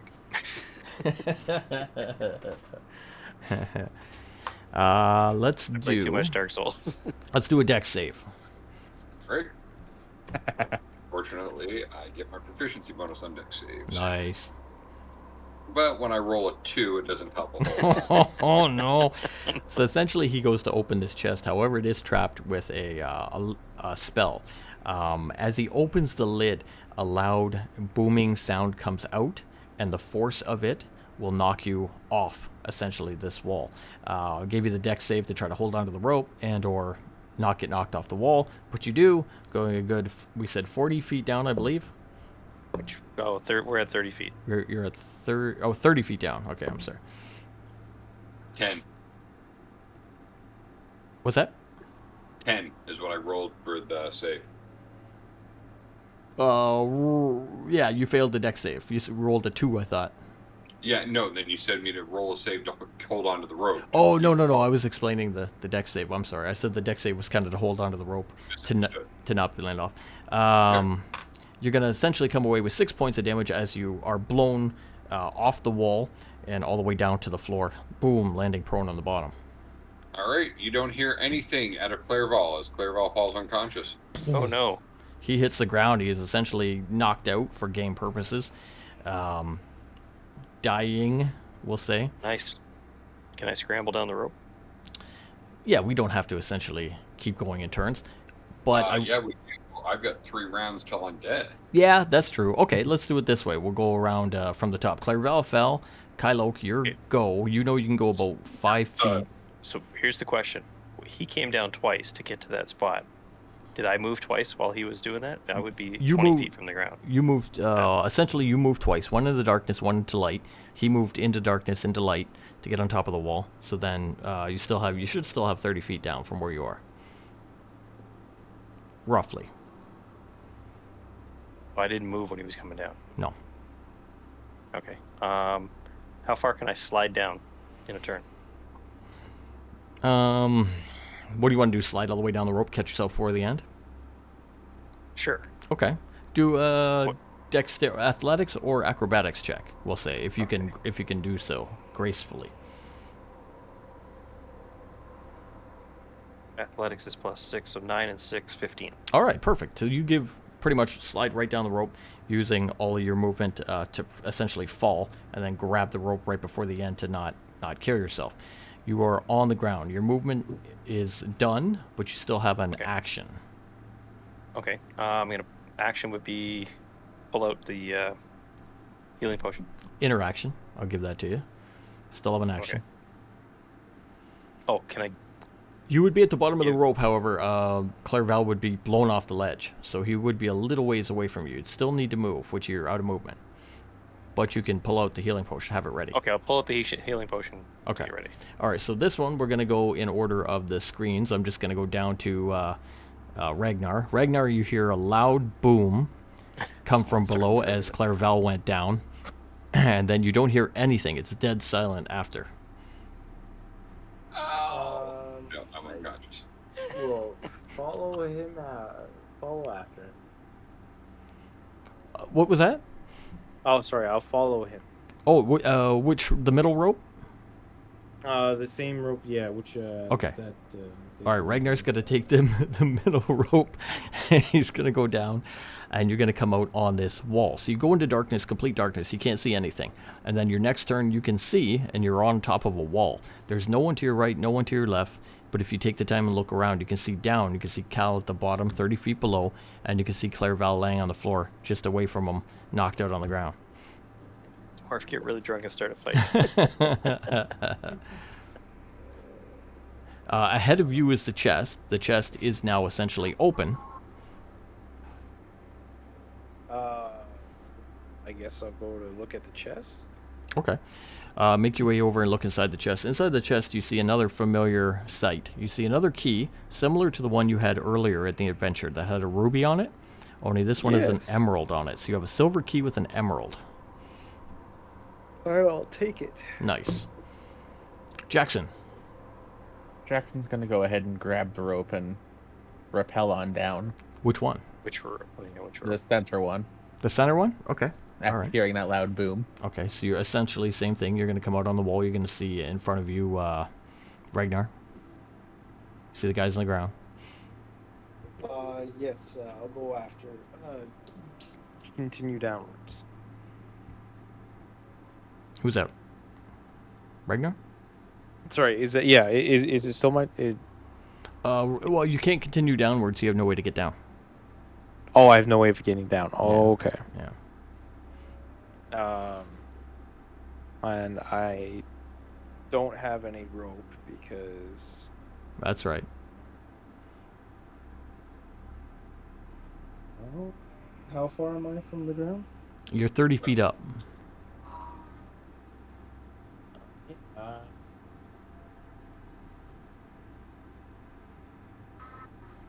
Don't do it. what was that? Don't do it or do it? Don't do it. Do not jump. I you Well, don't he know what I can't was warn you gonna because do. he's passed out. No, I know, but this is like a force ghost. I just hear someone saying, Horse "Don't- ghost. don't His do it." essence is leaving his body. Force Yeah. ghost. There is essentially a rope to your left, right? Okay. A Well, good- can I go down? Like, you can't grab it. You'd have to get to it somehow. It's out of your reach, but it's over there. Can I walk to it? You're standing on this little thin piece of wall, and you're going to see it in the distance. We're going to say it's about 7 feet from you. We climb back up. You take them That's too- around. That takes too long. Wait. There's a Jackson in the way. Yeah, true. there is a. All right. I will. I will. I don't feel like going back up. So, actually, you know what? Fine. I'll go back up. Okay, all right. You spend your turn to get back up. You're going to pass Jackson and get back up to the top. Jackson, yourself, what are you going to do on top of the wall? You used your movement to get down here. I'm just gonna tie my rope to the end of the other rope and start climbing more. Tie Oh, your well, rope there's to a the one plan. ahead of you or above you. My rope that I have, Mm-hmm. I'm going to tie it to the end of the rope that I just climbed down. Okay. And And then start put it down climbing the side down of the the wall. side. I got you.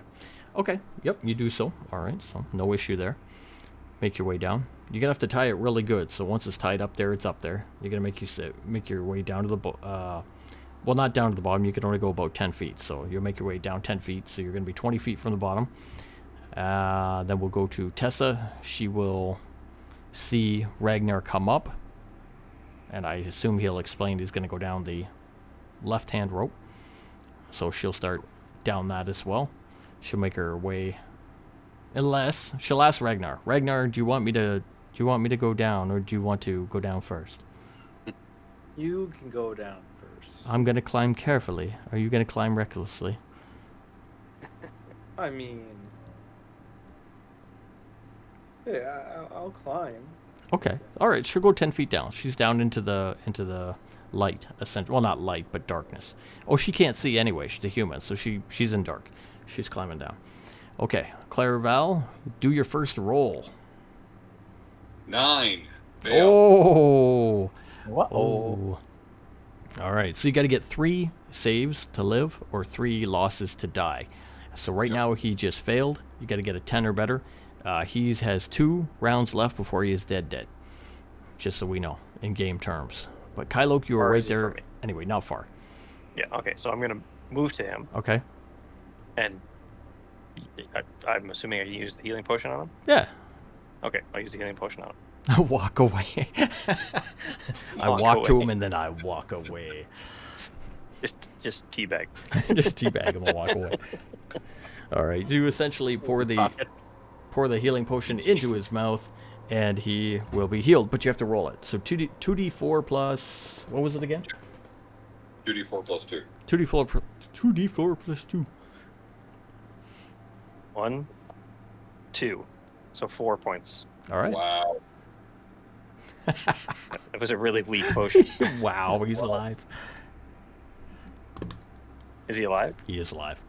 Barely. He's saved. More damage from the fall than the potion healed. All right. He did. Clairval gets up. You don't have to essentially go in turns because he's alive. There's no chance of death.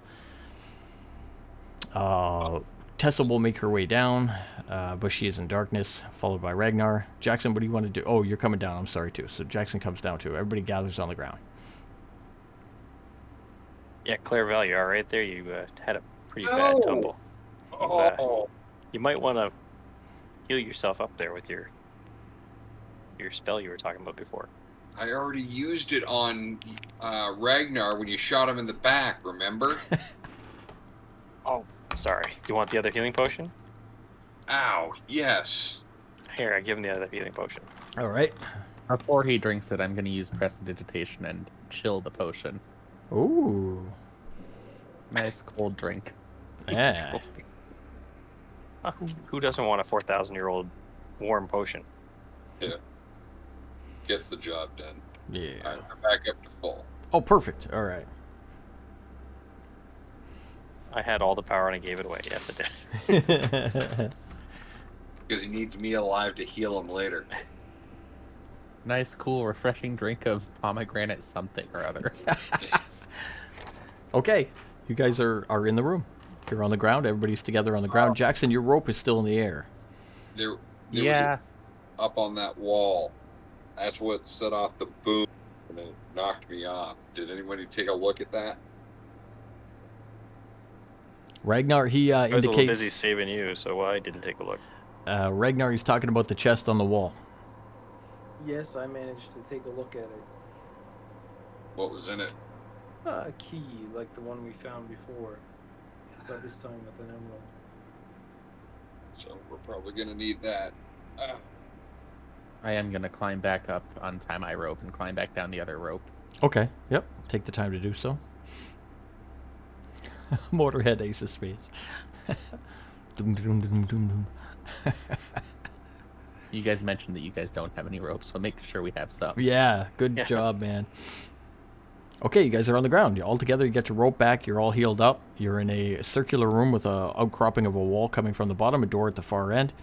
What do you want to do? Was the wall just like in the center of the room? Does it attach to anything?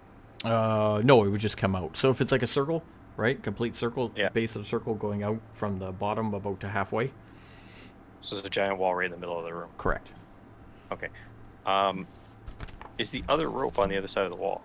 No, No. Okay. So we chose the right ropes. you did. How much of that rope did? Oh, we might need to climb back up. Never mind. I was going to take some of the rope, but we'll leave it in case we have to climb back up. I do not want to do a Jackson's Ladder thing again. No.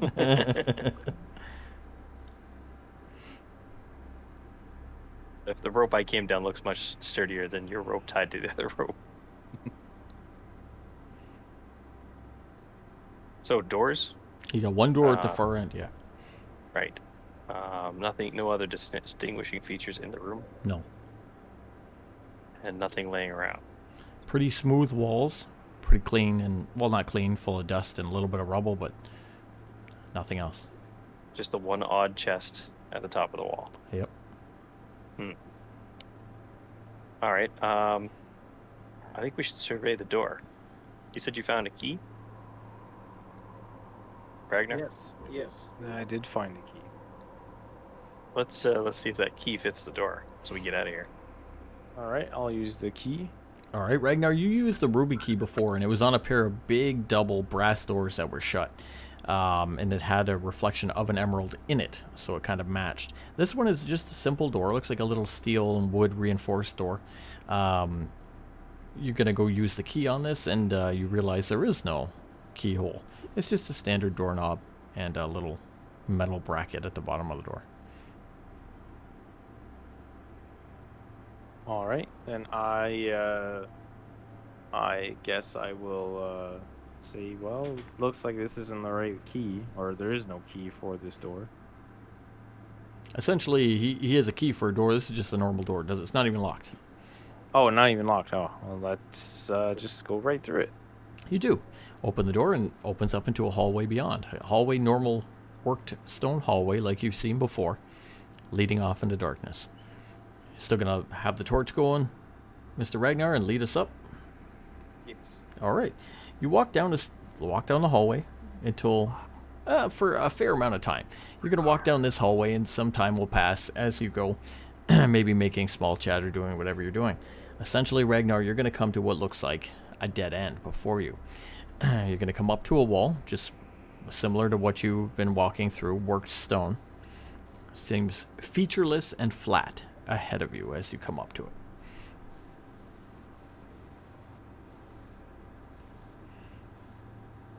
I assume everybody's in a line behind him? Yep. Okay. I'm at the back again. Okay. What'd you guys find up there?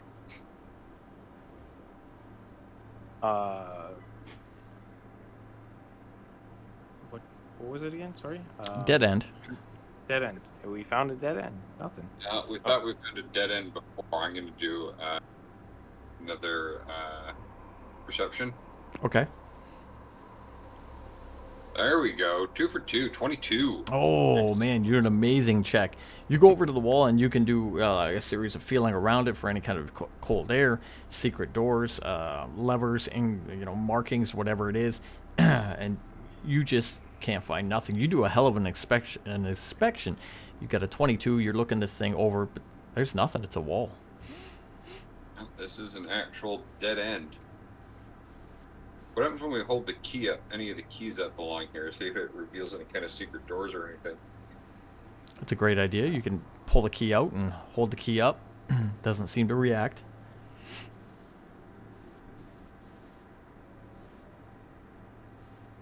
Any Jackson. other markings in the hallway? Nothing else, just a stone hallway. You're looking forward, right, at the dead end, Kel? Well, I'm a little bit further back, so I'll look at the walls leading toward the dead end. Just to your right and left? Yeah, let's say 6 feet back from where they are. Like you're looking behind you? Okay, sure, I can look behind me. Oh, I'm just asking.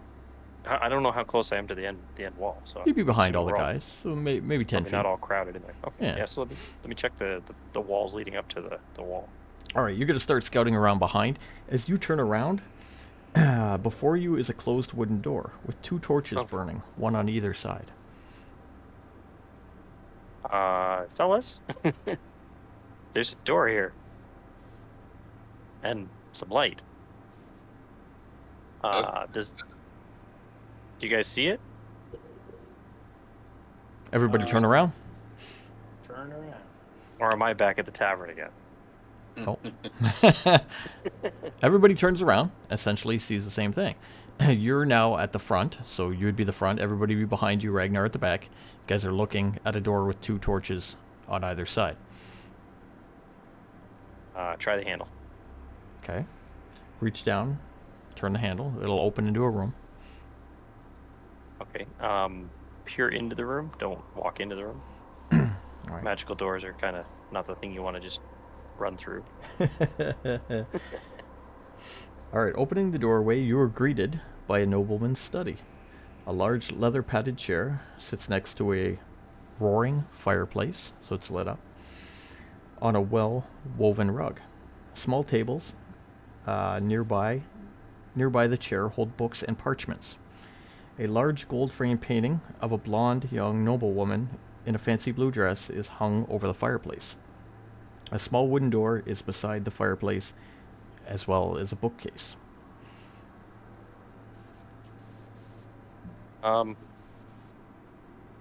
Blonde noblewoman, eh? Mm-hmm. Does she look anything like Tess? No. Good No. call. Okay. Okay. Is there another entrance to the room? You're in the doorway into the room. If you look Yeah. straight ahead, pardon me, and you saw a rug and a chair, a couple tables, bookcases, and a fire. a fireplace. To the right of the fireplace is another door. Okay. And it's closed? Yeah. Okay. Let's check out the room. Everybody go in. Yep. Okay. All right, you're all in the room. What does everybody want to do? Everybody pick a task or something they want to do. I'll check around the table and the chair by the fire. Okay. See Clarval? what's sitting on the tables. Got a noble woman standing in here? No, it's a painting picture. above the fireplace. Okay, so I'm going to go take a look at the painting of the noble woman. Okay. Yeah, your history of this area is better than mine, so Ragnar? if we're still in the same area. I'm going to look around in the corners for any Okay. loot or anything like that. Jackson, what are you thinking? I'm going to look on the walls, see if there's anything of interest on the walls. Okay. All right. Ragnar, your mic is trailing off a bit. Though. I got him at 200%. Really? Is this better or? Yeah, that's Yeah. better. Yeah. Okay. I'm just a little bit further away, I guess. All right, Kylo, you're up first. You make your way over to near the padded chair and the tables. Okay. You are going to see a book and some parchments. Okay, I'll check them out. All right. Can I read what's on it? Yeah. What are you interested in? What are you going to look at? I'll look for the parchments first. All right, parchments. There's a sketch of a tar-covered being entitled a Kaorti, York. along with the following passage. Kaorti that first found their way back to the material plane quickly learned that it was uninhabitable to their now alien forms. To protect their bodies, they developed a specialized resin, functional not only as a durable armor, but also versatile weaponry.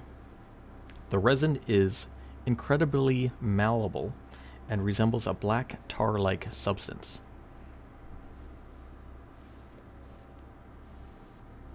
Is it the same thing we saw before that we fought before?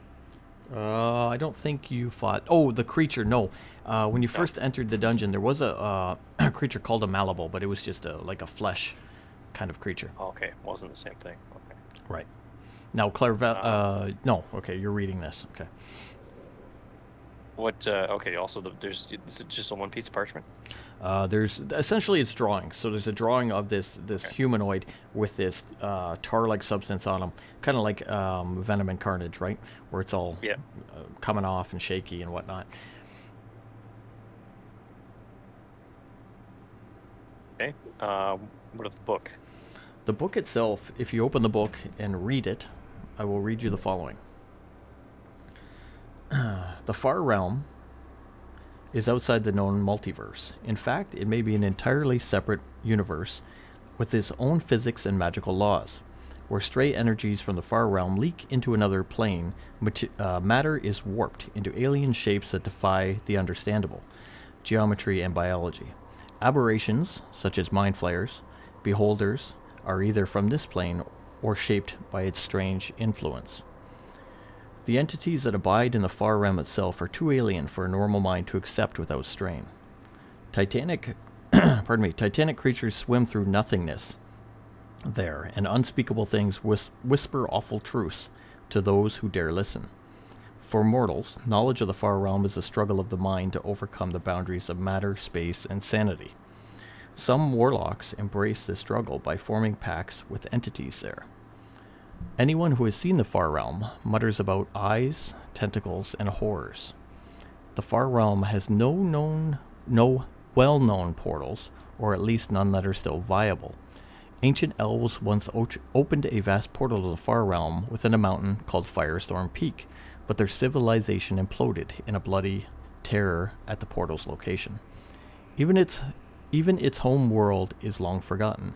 Lost portals may still exist, marked by an alien magic that mutates the area around them. Okay. Well, I'll keep these things. I'll show them to the rest of the team once we gather together again. Anything in the chair? No, just a padded chair, padded leather chair. Okay. And it's right in front of the fireplace? To the side of it. Do I see anything at the fireplace? Just fire. Just fire. Okay. All right. Well, I'll sit in the chair and wait for the other guys to finish looking. Clairvel? Kind of leaf through the book while I'm doing it. You inspect the painting. So it's a painting of a blonde noblewoman, and she is in a blue dress. Looks very proper, as if having her portrait painted type thing. And there is a name on the bottom, and the name is Eva Ravencrest. Okay. Knowledge history. Okay. To see if I recognize the name. 15.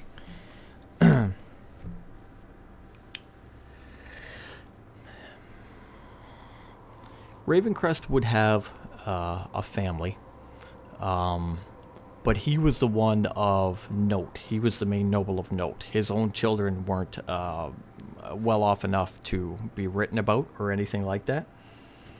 However, upon inspecting the painting and being in the room, things for you shift. Suddenly the room before you is altered. and covered in sinew-like webs of black tar. The books crawl across the ground and seem to move like mounds of flesh, covered with eyes. The image of the woman in the portrait that you're looking at is that of a female, covered in the shifting tar, with razor-like long, bladed hands. This image only lasts a minute before returning to normal, but feels for you much, much longer. This experience reminds you of when you picked up the orb in the hallway before.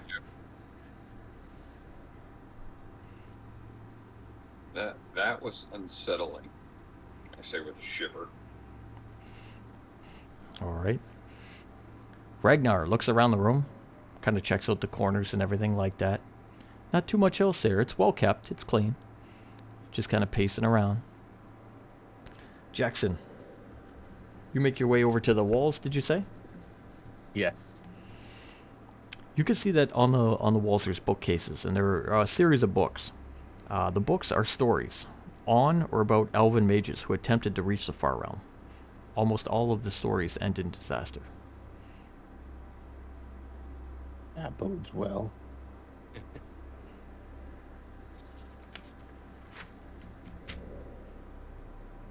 He's gonna clear his throat. That bodes well.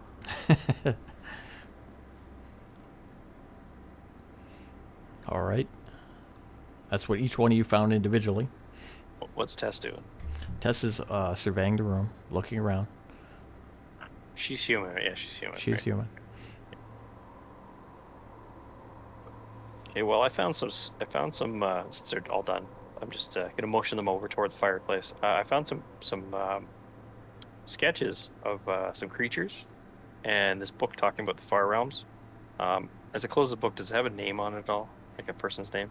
author. It does. Let me just pull that up.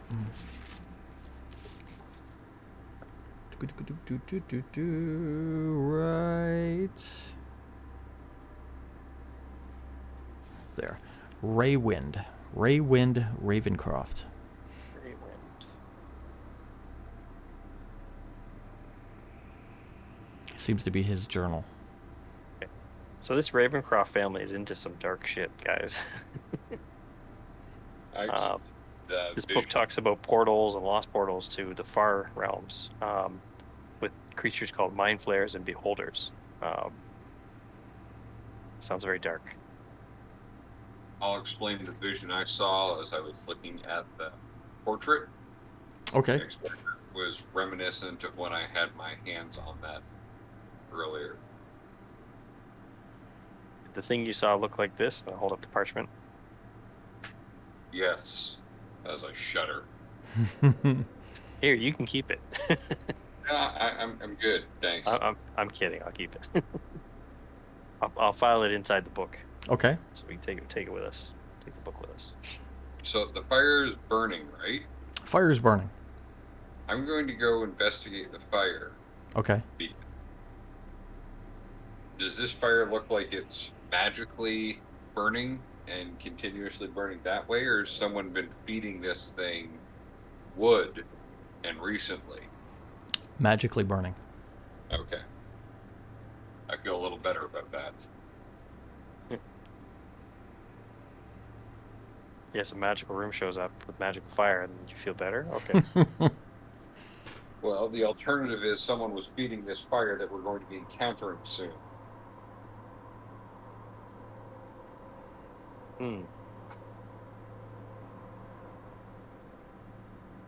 All right, are we gonna sit here, or are we gonna see where that door leads? Aren't you the one that was just sitting here? I was waiting for you guys. All right, I'll get up. Be at least. Let's move toward the door. All right, make your way to the door. Anything It's a special? single door, double door. Single door. Double door. Single door. Single Lock. door. Unlocked, painted green. Unlocked. Painted green. Turn the handle. All right, turn the handle, open the door. Bar fight. Bar fight, yeah. You missed the bar fight in the last game. All right, It's like all an illusion. open the door, walk in. Oh, we'll open the door and look in. All right. Magical doors I don't walk through. All right, opening the door to this room, you were met by quite the sight. 50 skeletal bodies of adventurers lay about the floor, converging in a large pile at the center. Where the bodies converge into a pile, a blackened blade stands straight up, its dark hilt only lit by a single bloodstone at its pommel.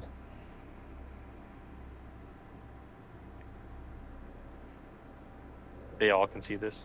Well, you're in the doorway. Okay, so I'll tell them what I see. It's not lit up at all, right? It's dark. Dark, yeah. Sorry, dark in the room. Yes. Just for a chance, I'm gonna close the door and reopen it. Oh, okay. Yeah, okay. Is there a better door? I just want to see because it's a magical door, right? So because It the is a room magical we're in door. is not really here. Well, it's someplace, but it's not where we were. You do close it. You're like, oh, well, that's nice. A bunch of dead bodies all around a blade at the center room. Okay. Yeah, I'll pass. Thanks. Yeah.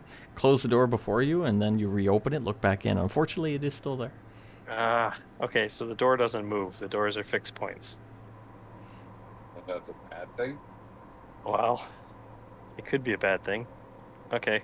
I will move into the room to let the others come into the room. Okay. Does everybody come in? Yep. Okay. Yes. You guys all come into the room. Do I recognize any of these bodies? Actually, yeah, you're looking around the room. I'll use a passive perception at you. You don't recognize any of the bodies as your companions or anything like that. However, they are wearing different armor types. There's different armor here. You can determine, being what you are and have seen what you've seen, that these are from different, almost eras. You see old armor, you see newer armor, you see a variety of different types of people down here. Oh, that's not good. As you do enter the room, though, the door behind you slams shut on its own. That's really Well, not that's good. not good. And you hear a voice in your head, every one of you. It says, "Stop, adventure. Before you decide who will wield me, you should know of the great power I bestow. I will make you stronger. I will help you to easier slay your enemies. In the right hands, I will make you relentless in battle. You will become a ferocious warrior to all who stand before you. The only drawback is that I require blood to function. Decide who will wield me right now, and I will open the door for you, or find yourselves trapped within this room forever." I'm looking around at everyone. Everyone else heard that, right? Yeah, that was a little That's creepy. spooky shit. I don't want the sword that wants blood. Just putting that out there right now. I'm okay with my. I'll use my words. What kind of blood does it require? What kind of blood? You do? You don't hear any forthcoming any forthcoming answer. The blade does Prediction not. started. The blade does not tell you which type of blood it requires.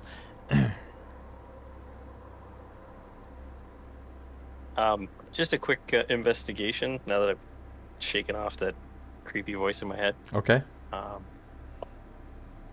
Okay, so I rolled a 13, well, 11 and 2, 13 for perception.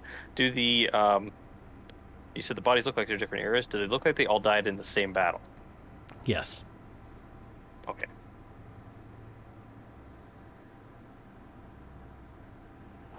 And they're all in one pile, right? They're in a big pile at the center of the room, and then they taper off, right, throughout the room.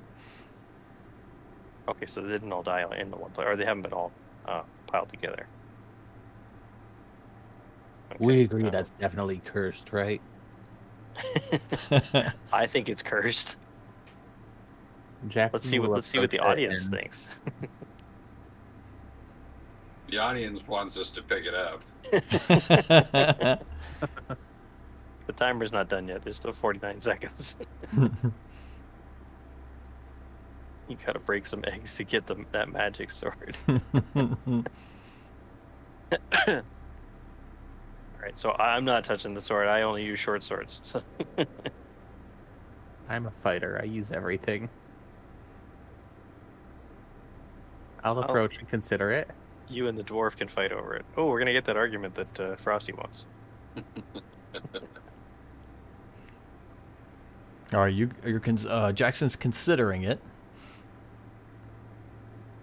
Tessa will say. And by eggs, they mean the bard. What did Tess do? Sorry. Tessa will say, "This seems awful." Yeah. Ragnar, anything specific? Just thinking it over.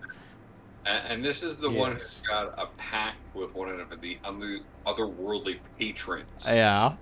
It's awful. Yeah. What does that tell you, folks? Oh, right. Yeah. She collects souls for like Yeah. someone or something. So on the plus side, Tess, depending on how much whoever has to feed it, you might have an additional offering you can make. Yeah. Too bad we didn't bring any of the blood from that monster. That's what I was thinking. That's why I asked if what kind of blood it takes. Well, try feeding it some of your crab meat and see if that appeases Oh, it. right. You could crab meat still. I'll happily feed it some aberration meat. All right. So you kind of go over near the sword and just kind of like throw the crab meat at it. Oh, crab meat. Oh no, I will straight up rub it along the blade You gonna touch the blade? with the crab meat. Yes. With the crab meat. All right. So using like an oven mitt type system.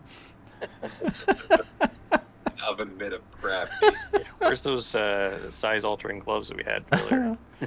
If you essentially are not touching it with your bare hand, that's fine. You can touch it with the crab meat or etc. Nothing will react. Oh no, I'm like straight up feeding it the crab meat, like the blood off the meat. Okay, like squirting it on there, rubbing it. Yeah. Yeah. Okay. All right. No reaction. How disgusting is your backpack? Does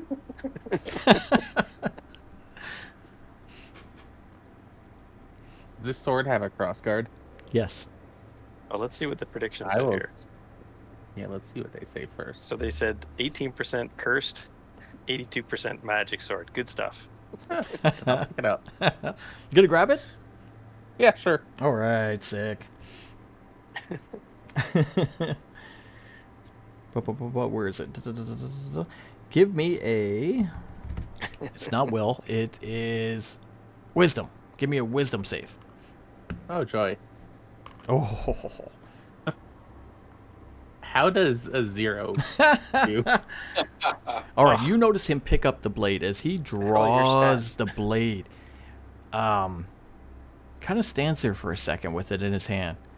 Brain empty. Oh, it's talking to him. It's taking over his mind. He turns around with the look of madness in his eyes. The only thought you can hear in your head is, "Feed me blood." You know the sword requires blood and it must be fed now. Its will has Yes, her dominated sword. yours. Her sword is the winner. Yep. Essentially, this is a very high version of like Crown of Madness, and he will direct you to strike and draw blood. Roll initiatives. 20. 17. Oh, 11.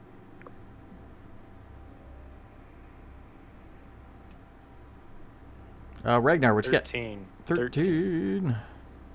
And then Claire Val, you get the 20, right? Yep. Okay. We got Tess. I got her. We got him. Tess.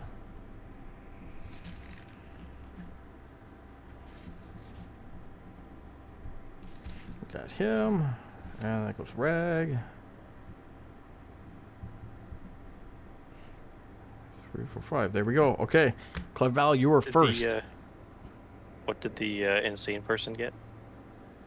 He got a 17. 17. Okay. And what test get? Tess got a. Where's she? 18. 18. Okay. So she's in there. Okay. All right. I'm going to Thank you. Take care of cast that wisdom save.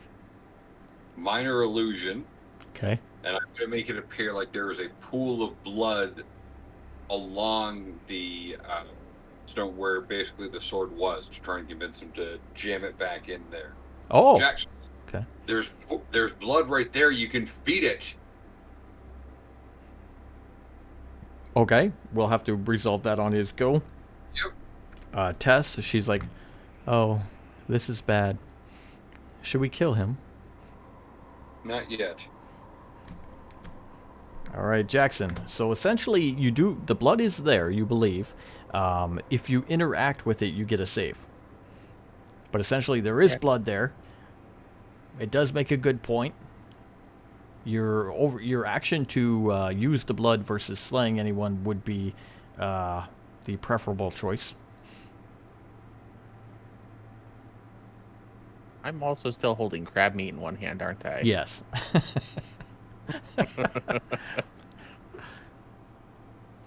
I'll go ahead and try to feed it the blood, yeah. Okay, he's going to jam the sword essentially back in. He is interacting with it, so he gets a save. Intelligence. Intelligence save. A 16. 16 will do it. So he knows it's an illusion? Yeah, when he jams it into there, he realizes it's an illusion, but he has jammed it back in, if that has any effect. Okay. Here, I'll do this. I'll ask you straight up. If you jam it back in, would you let go? Would you jam it in and let go of the blade, or would you essentially hold it in place? It's filled my mind with madness, so yeah, as soon as I jam it in there, I'm letting go. Okay. If it'll let me. It does. You jam it back in, essentially, let go. As soon as you let go, you cannot remember any of the last moments. You don't even remember picking it up. Did it reopen the door like it promised? Door is still shut. That sword's a filthy liar. Jackson, you with us? Yeah. I'm gonna Yeah, scoop it up with my trident. Is he perfectly clear after that, or is he still? He looks okay. Looks back to himself. Don't touch that again. Well, that went much better than I thought. Yeah, I'm gonna... It has a crossguard on it, yeah? Mm-hmm. Yeah, I'm gonna hook it with my trident and scoop it up. Of course he is. I'm not picking it up, I'm using my trident to lift Probably it. Don't touch that again. Is he going to have it kind of dangling in the air? Yeah, and walk towards the door. Okay. All right. Walk towards the door with it dangling kind of in the air. So far, nothing. Just a thought. So there's a pile of bodies everywhere, right? Mm-hmm. Who wielded the blade last time to kill all the bodies? I'm guessing the sword demanded more blood and forced the person to drain their own blood to keep it appeased. Okay, I'm just afraid of someone running at us to get the sword back. Yeah, I'm more concerned about the person wielding it like it's a fish at the end of a pole walking through the room. All right, do you want me to? You want somebody to open the door so you can throw it at the door? Well, Sure. I'm going to use my bardic inspiration to give Jackson a chance at an additional save if he needs to make one. Okay. Perfect. Awesome. All right. So that's my second use of the bardic inspiration today. Okay. So he does have that. You guys are still in the room. He's dangling the sword from the trident. The door is shut. What's the plan here, Jackson? I reckon And what do you want to do with that dangly thing? we're gonna try to open the door, and if the door doesn't open, I'm gonna snap this thing in half. Okay. Are you going to open the door with which hand? You still got crab meat and you got a trident. I can I'm try gonna to let open someone the else door. try to open the door. Yeah, I'll open the door. All right, Cal, you open the door. It's now locked. Door's not locked. However, Is it the same room no. inside? The door is not locked. It never was locked. The sword was lying, but you open the door, and before you is a hallway leading off into darkness. Well, we got an uber dark hallway here, guys. Why don't we leave the sword where it lies for the next person that wants to give it blood, and we'll carry on our way. Probably for the best, yeah. Look at me being the voice of reason like Clairval usually is. Yeah, I'm kind of actually nervous. As Kylo Jackson's gonna go ahead and flip his trident and yeet it back away. Okay, gonna throw it back into the room. Yeah. Okay, all right.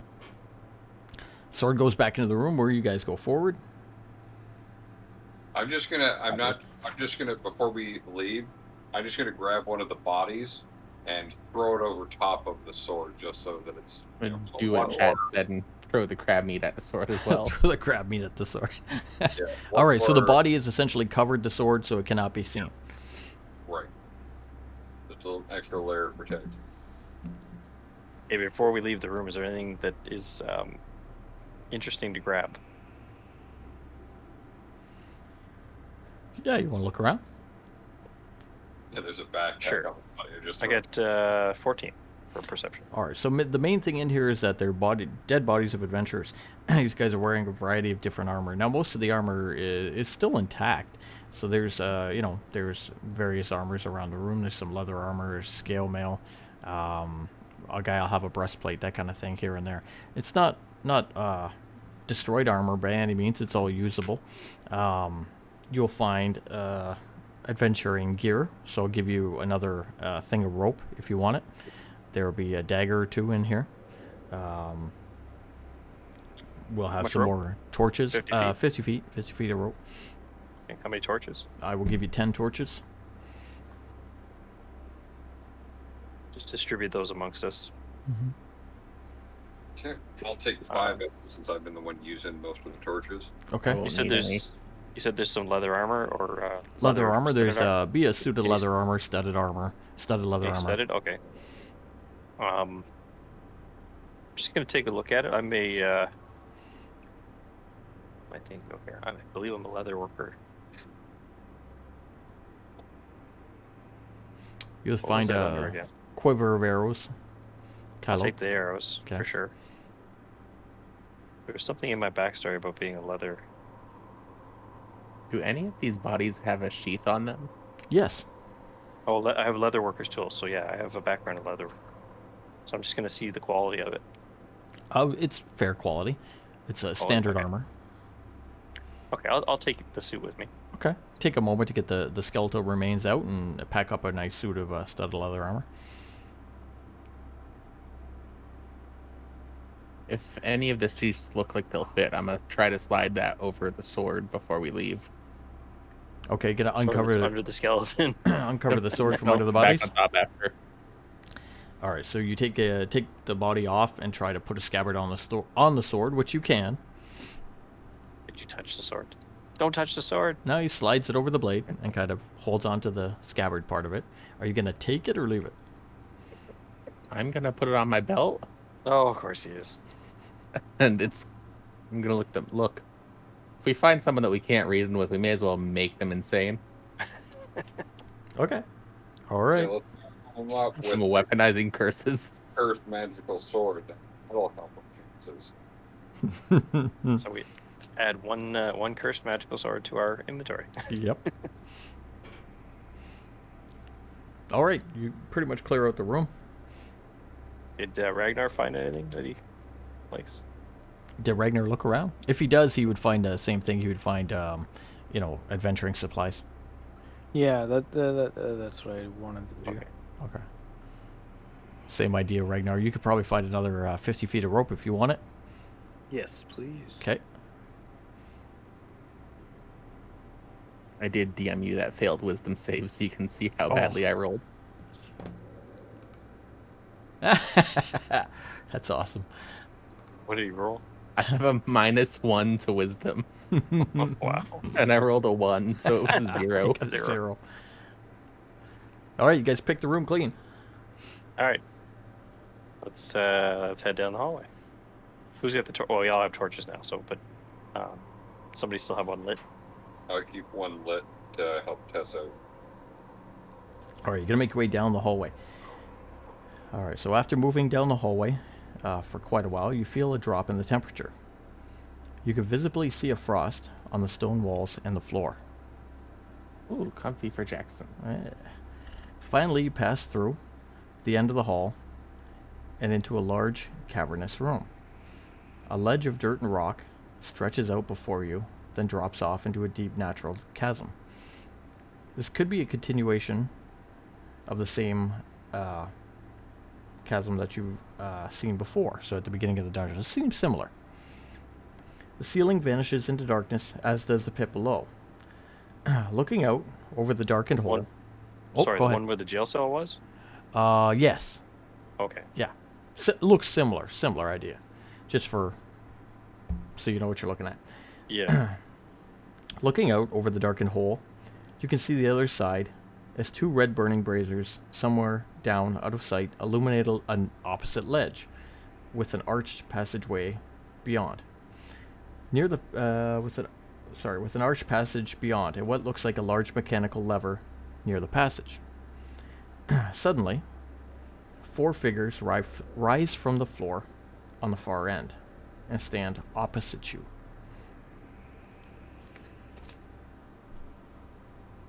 We make out what they are. Or is it too far away? It is far away. It would be out of your dark vision, but it is illuminated with the braziers, so you can see over there. It just looks like darkened humanoids. Almost shadowy. Oh. Ugh. Did you see this in your vision, Clarabelle? Is this what I saw in my vision? No, it's not the creatures, not those creatures. Okay. I saw in the vision. These things in front of us are too solid, right? They're more incorporeal if you were to take the time to look. The creatures in your vision would be more solid. They'd be malleable, but physically there. Okay. So I explain that to the rest of the party. Okay.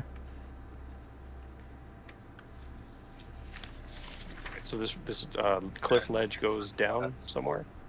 So basically, you come out of an arched tunnel right of the hallway, and again, you have a little cut off cliff. So you're standing on a ledge, and then it drops off into a natural cavern that goes way down and up into darkness, like It's more like a balcony. Yeah, like a balcony. You're looking over over a chasm which you can't cross, and on the far end there's almost exactly the same thing. You got a tunnel going off. You got another ledge, and you have what looks like some kind of big mechanical thing over there in the distance. And we can't see a floor. You cannot see a floor. No. Is there anything we can jump to get across? You're gonna look around. So you kind of look around, peer here and there. And don't come away with too much. There's not anything near the wall or anything like that. You don't see any ledges or outcroppings. What about we look over the edge? Is there any more ledges down below us? Just taking a look, bending down, looking over the ledge. No, it kind of drops off down. Okay. Oop, where'd that page go? So, what do you think, guys? We don't really have anywhere to go. And there's 4 somethings across the way there. You want to try and communicate with them? Sure. I'll yell hello in Elvish, Dwarvish, and Goblin. Okay. Are you gonna yell out? And human and common or whatever. So. And human. Okay, so you're gonna yell out in different languages a greeting of hello. They don't seem to react one way or the other. They're not vocal. They don't make a sound back. Try playing some music for them. When you play music, tell me what you do. What are you gonna play on? I'm going to pull out my dulcimer Okay. and just play more of a somber melody. Okay, you reach over and pull out the instrument and begin to play. Peering across and watching them, you notice one of them reaches back, pulls out an instrument, and begins to play as well. Same type? Same type. While he's playing, I'm gonna, with him looking, I want to get his attention and open the music box. Are you going to reach into your bag, pull out the music box? Yeah, I'm gonna pull out the music box and open it so that he can hear what the music is and ask him to play that. Okay, as you reach in and pull out the music box and begin to open it, you notice one of the other ones reaches in and pulls out a small box and opens it. Okay. Axon will put his thumb up and press the digitation, just sparks again. Okay. one of the other ones across will put his thumb up. Now he cannot do the sparks, but he will emulate your movement. Do we hear sound coming from the one mimicking my playing? No.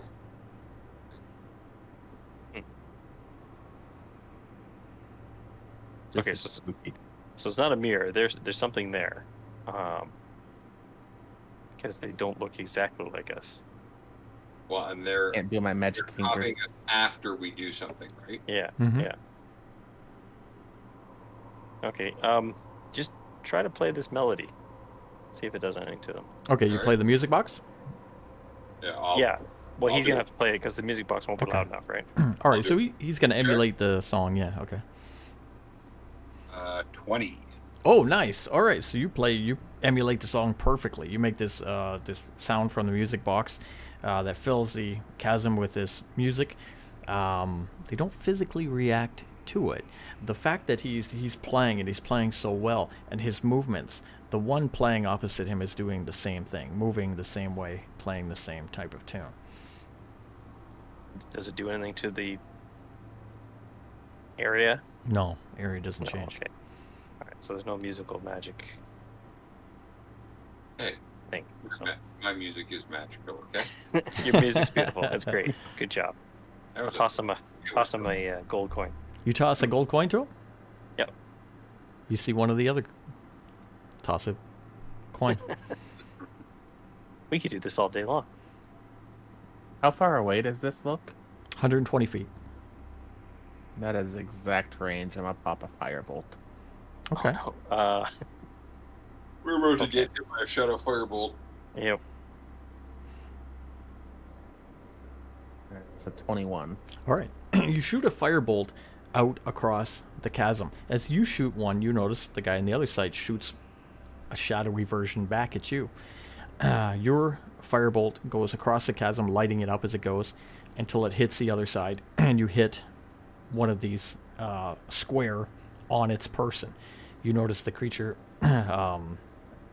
take severe damage from it, kind of wheel back, and then just and vanish.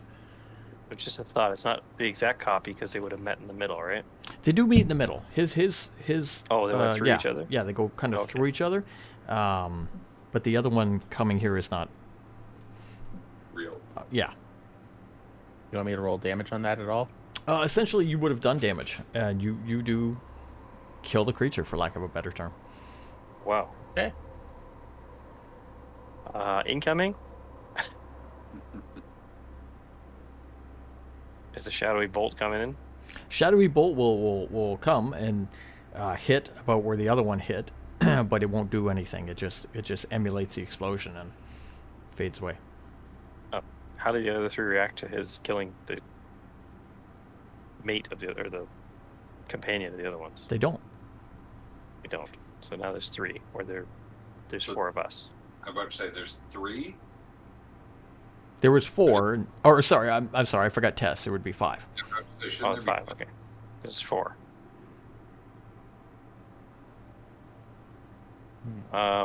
Okay. And it's not replaced after you killed the one. No. Didn't replace it. No. Okay.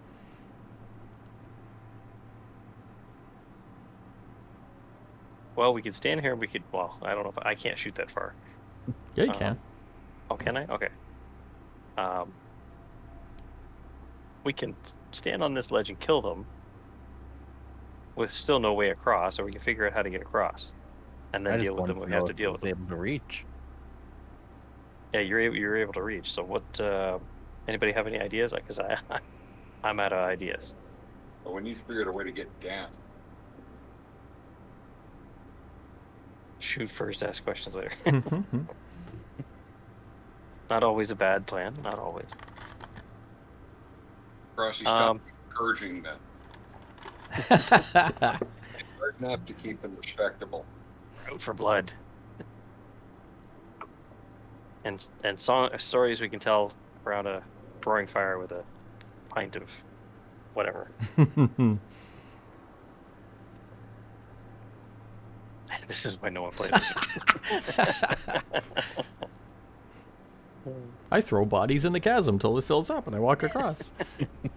Oh, is that an option? We have a room full of bodies. Does anyone have any climbing spikes? We did have some earlier. I Mhm. don't know if we used them all. You had some pittons. We used one in the brass ring. This is the just for the sake of this, you said it's still a domed room, No, or is it's a full chasm? full on chasm, full chasm. Yeah. Okay, so no walls. There's So the wall walls, but we're at and the essentially, wall yeah, we're yeah, right. Okay. We don't have enough rope to go all the way across. About What? 50 Two about ropes, 50 yeah. feet, that's 100 feet. Yeah. Mhm. It's 120 feet across. Yeah. Um,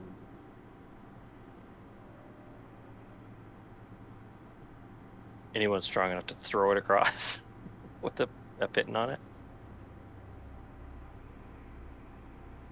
Well.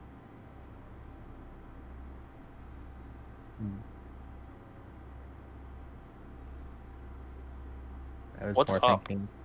What's that? What's up from here? Okay, What's so up from here? up again, I said the ceiling will vanish into darkness as previous. So all that means is 60 feet you can see up, and the ceiling is beyond that. No bridges or anything above us. No bridge above you, no. Okay. You could tell that there was a bridge here. It's clear. There was a bridge here. There was a Okay. bridge here. It's you can see signs of it, right? Because there's it'd be indentations in the stone of where you are at the front of the ledge, and at the far edge. Remember that we said there was a ledge, there was a passage beyond, and there was a large mechanical mechanism there as well. So maybe there's something to do with that mechanical mechanism. Is the mechanism a button or is it a lever? Seems like a lever. Like a lever. Okay. On that side, on the Yep. other side, right? Yeah. I'm gonna try walking to where that would be on our side Mm-hmm. and motioning to move the lever where it isn't. Ah. good It's a idea. great idea, but as you move, the emulation of you isn't there any longer. It's killed. I see what he's trying to do. That's brilliant. I'll try to do the same thing. All right. Clairval moves over to where the mechanism would be on our side, and the copy does the same.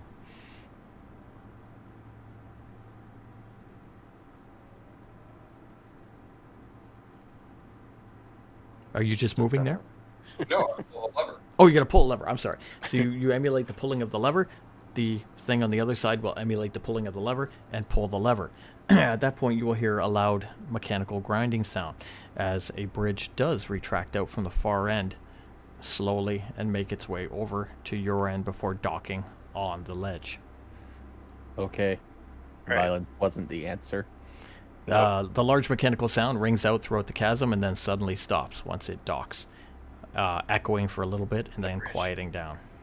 What's the bridge made out of? It's steel. Steel? Okay. Sorry, Frosty, can't burn the bridge.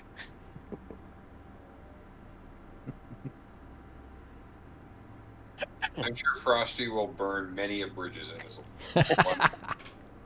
One missed opportunity is not the end of the world. And we'll burn that bridge when we get to it. Yep. All right. Across the bridge. This should be interesting. Clairval, you start walking towards the bridge. Wait, Yep. wait, Clairval. Come back here. Nin, go across the bridge. Jackson will happily start doing so. All right, Jackson walks Oh, across the bridge. your character's name is Jackson? Okay, I'm Yeah. sorry. Yeah. Jackson will walk across the bridge. He gets to the other side. Because he doesn't have a copy over there. That's right. Yeah. Okay, Clairval. Start going across the bridge. I Yeah. just want to test the theory. All right, as Clairval does go across the bridge, you see the copy of him start walking across the bridge as well towards him. I'll play a little ditty as I'm walking. Okay, it will emulate your ability and walk towards you. Throw some nice dance moves in, give both sides a show. As you're jazz walking across this bridge, you notice closer and closer that this creature is incorporeal and looks kind of like a shadow.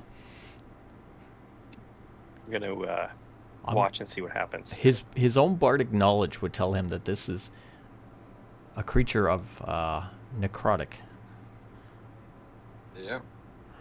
As you get So, as I'm getting closer to it, what I'm going to do if I go to one side, does it match the side that I'm on, or does it go to the opposite?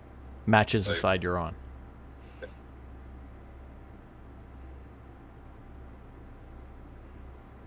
This is why I asked if the firebolt went through the shadow bolt. Yeah. Right, so this is definitely, this is the shadow creature. So I'm going to go with,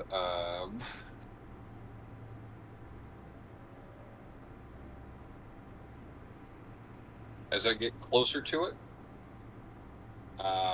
perception, do I feel like the cold necrotic coming off of it as I get close to it? 100% yes. Okay. So stop just in front of it. Are we going to have a problem? Kind of, it looks at you with a featureless face, but you can feel the... Yep. Yeah. But you're such a good dancer. Jackson, I think we better take these things out, because I think if we try and cross, once we touch them, we're going to feel death cold upon us. So Jackson, you're on the far end. You're looking back. There's copies emulating everybody on the ledge, but the one is on the bridge facing Clairval. You're on the other side.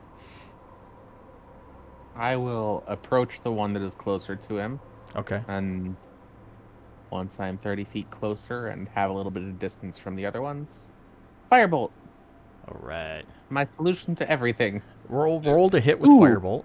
Critical. Oh, critical hit. You getting the one on Clairval? Yeah. Okay. You want me to double damage or? Doesn't really matter. Essentially, if you hit him, you're gonna take him out. So you hit him with a firebolt, it'll be enough to take him out. The copy of Clairval will disappear before him. All right, that's 7 damage. All right, Clairval, you're able to make it to the other side. We should probably take out these other shadow creatures as well, so everyone else can cross without issue. Violence, my favorite. If you're gonna spend, we'll stand still over here so you don't have to chase those things. Okay. If he is using Firebolt, it's a cantrip. He can shoot as many times as he needs, and he will until he disperses all of them. 22 to hit, a 23 to hit, a 23 to hit, and a 16 just for good measure. He's wasted his good rolls. Yeah. All right, now let's go downhill. Ones for the rest of the night. I already did my worst roll of the game. I already rolled a 0. Twice. All right, you all make it across. Everybody's on the other side of the bridge. Yep, we'll run across now. We rolled initiative, and Jackson's just like, yeah, no, I'm not doing this. Okay, there's an archway leading off to the hall. Take off in the hall. Thanks for burning our bridge there, Jackson. Okay, you continue on. Walking down this hallway, so you enter the hallway and begin to walk down into that Is one. this area well lit, like the landing? The braziers are there. I'm sorry. Yes, the red braziers. Do you want to do More anything red on the to ledge go. before we leave? Should we close the bridge back up, guys? Yes, leave 'cause it if out. the sword has any spooky shit following us, I don't want it to follow us. Okay, so we'll close up the All right. bridge. All right. Hit Pardon my the French. hit the lever and retract the bridge. Good idea. Kind of take one last look over the chasm before you vanish down into the hallway. Bye, creepy sword. Oh no, I've still got the sword. Oh, right, you have the sword, right? I've got the sword, but if anything's following us for it, they're not following Right. across the bridge. All right, you make your way down into the darkened hallway and walk off. Walking down the hallway, you come to an area where a large slab on the left glows with an eerie green light.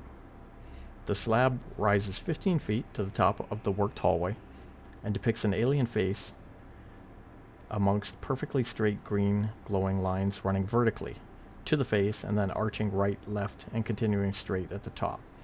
The hallway continues beyond. Yes. Do you recognize this? She does. She says, that is a mind flare.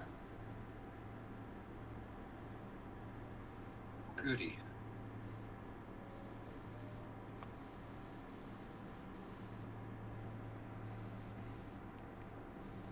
What do we want to do here, folks? Was the mind flare laying on the slab?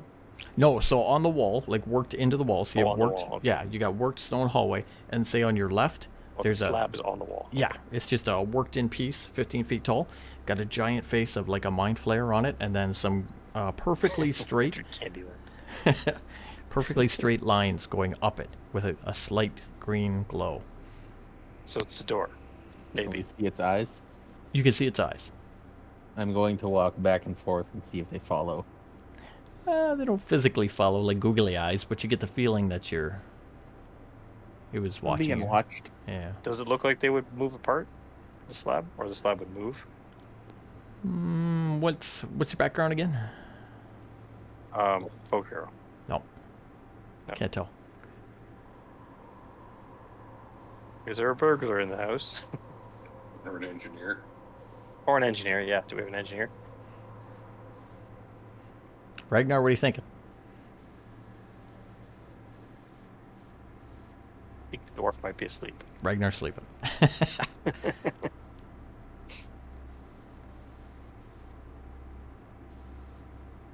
What does Tess think? She knows about the mind flare. She takes it as a sign. She says, we've definitely entered Mind Flayer territory. This could be depicting that we're in its area, or that it watches over this place. I'm not quite sure. It's heavily magic, however. I can feel the auras coming off it. I kind of assumed that we were in mind flare territory when we saw the big mind flare on the wall back under the mansion.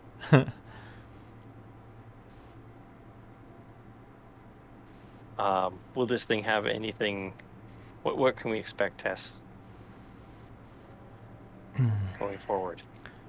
As Does long it as have minions? it does have minions, many minions. It will use its Okay. minions to lure us somewhere, maybe even separate us, and then strike. It is not a creature that will strike straight forward. It will manipulate you and get you alone.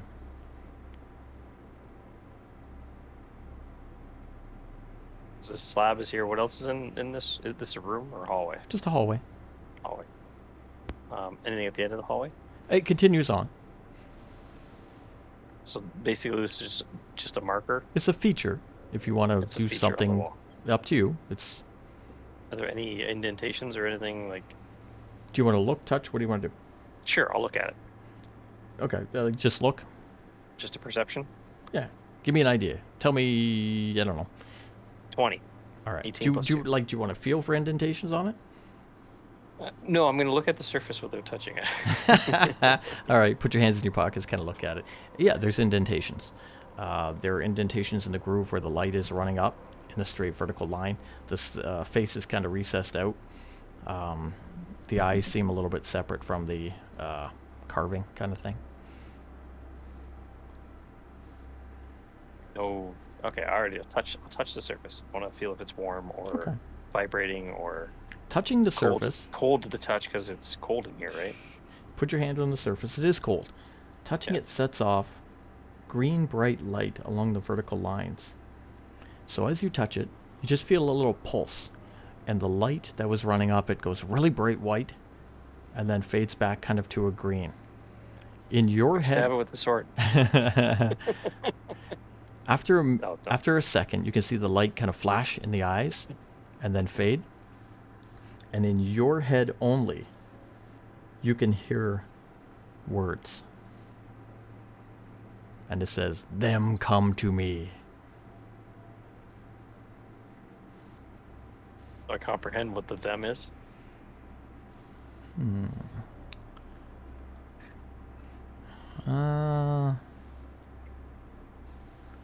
Like you meaning who? Yeah, yeah. Like Okay, who's- you think it who they're means pertaining to. you and your your party. Okay.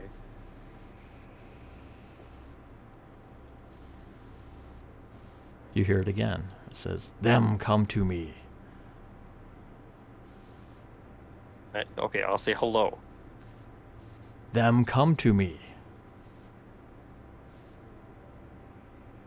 Them come to you. To where? It'll say, "Them come to me." Okay, so I'm not going to get anything else from this thing. Can I take my hand back, or am I still Pull your hand back. possessed? Everybody roll a perception. Who's still awake? Oh, I rolled a 3. Plus 2, 5. Jackson, what'd you get?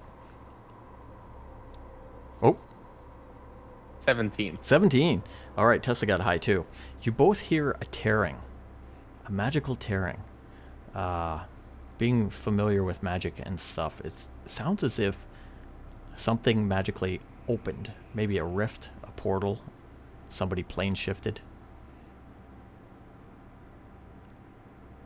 Far off.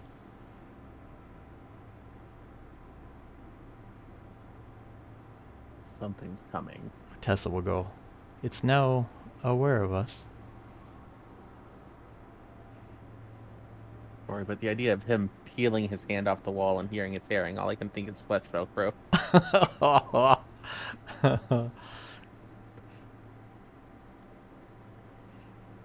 My hand peeled off the wall? No, you just put your hand back off the wall.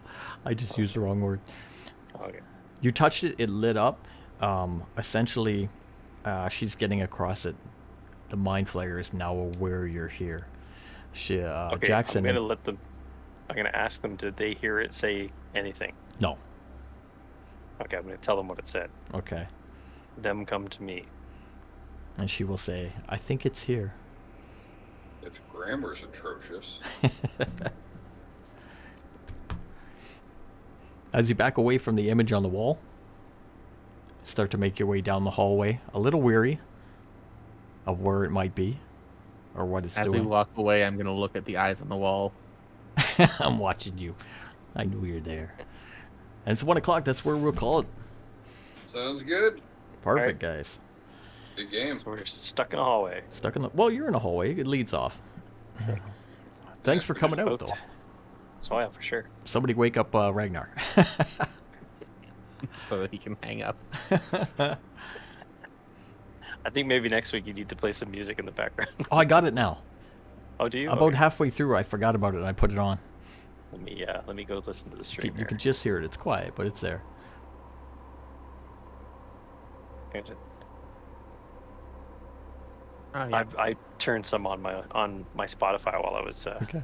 about halfway through too. Yeah, I totally forgot it, but we got it. Cool. All right, Very guys. nice. Well, Awesome, awesome. guys. Big news for the channel. If you're here, if you are a subscriber, next Friday we're doing a contest at 12:30. We're gonna have a giveaway for a game. So anybody who is a subscriber can go into chat, and we will have a contest. Our first contest. We'll be playing Destiny 2. If anybody wants to come by for that. Otherwise, catch this show on Sunday night, 10 till 1, and we will see you next Sunday. Any of our... Speaking of which, did you hear that you can cross save on Destiny 2? Yeah. But you can't cross play. They patched it out again. I do want to... Should we... Who do we got? I got Passive Perception up. Oh, you gonna raid somebody? Do you want to rate him? We can raid somebody, sure. All right, let's get Passive Perception here as we go. Is that a Dungeons & Dragons channel? Yep. They're playing Rime of the Frost Maiden. Copy. Where are they? I'm just trying to see them here. It's the dudes in the house. All right, if you want to stay for the raid, just stay. If you're gonna leave, take off, guys, and I'm gonna do this, and we'll Yeah, get give them everything. some love when you get over there. Here we go. Just remember, we got Chaldean5 on Twitch, and we got UPM Gaming on Twitch. We do 10 or 10:30 till 1:30. Many nights. Come see us.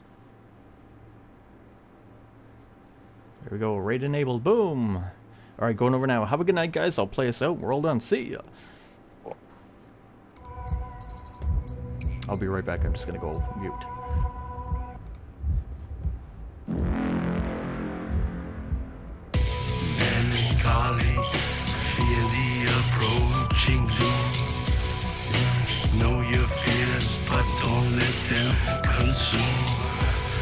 innocence lost. No one is immune.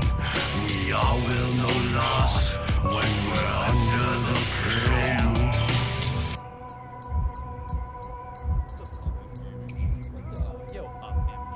I enjoy that raid. Yo. Little council. Little conference.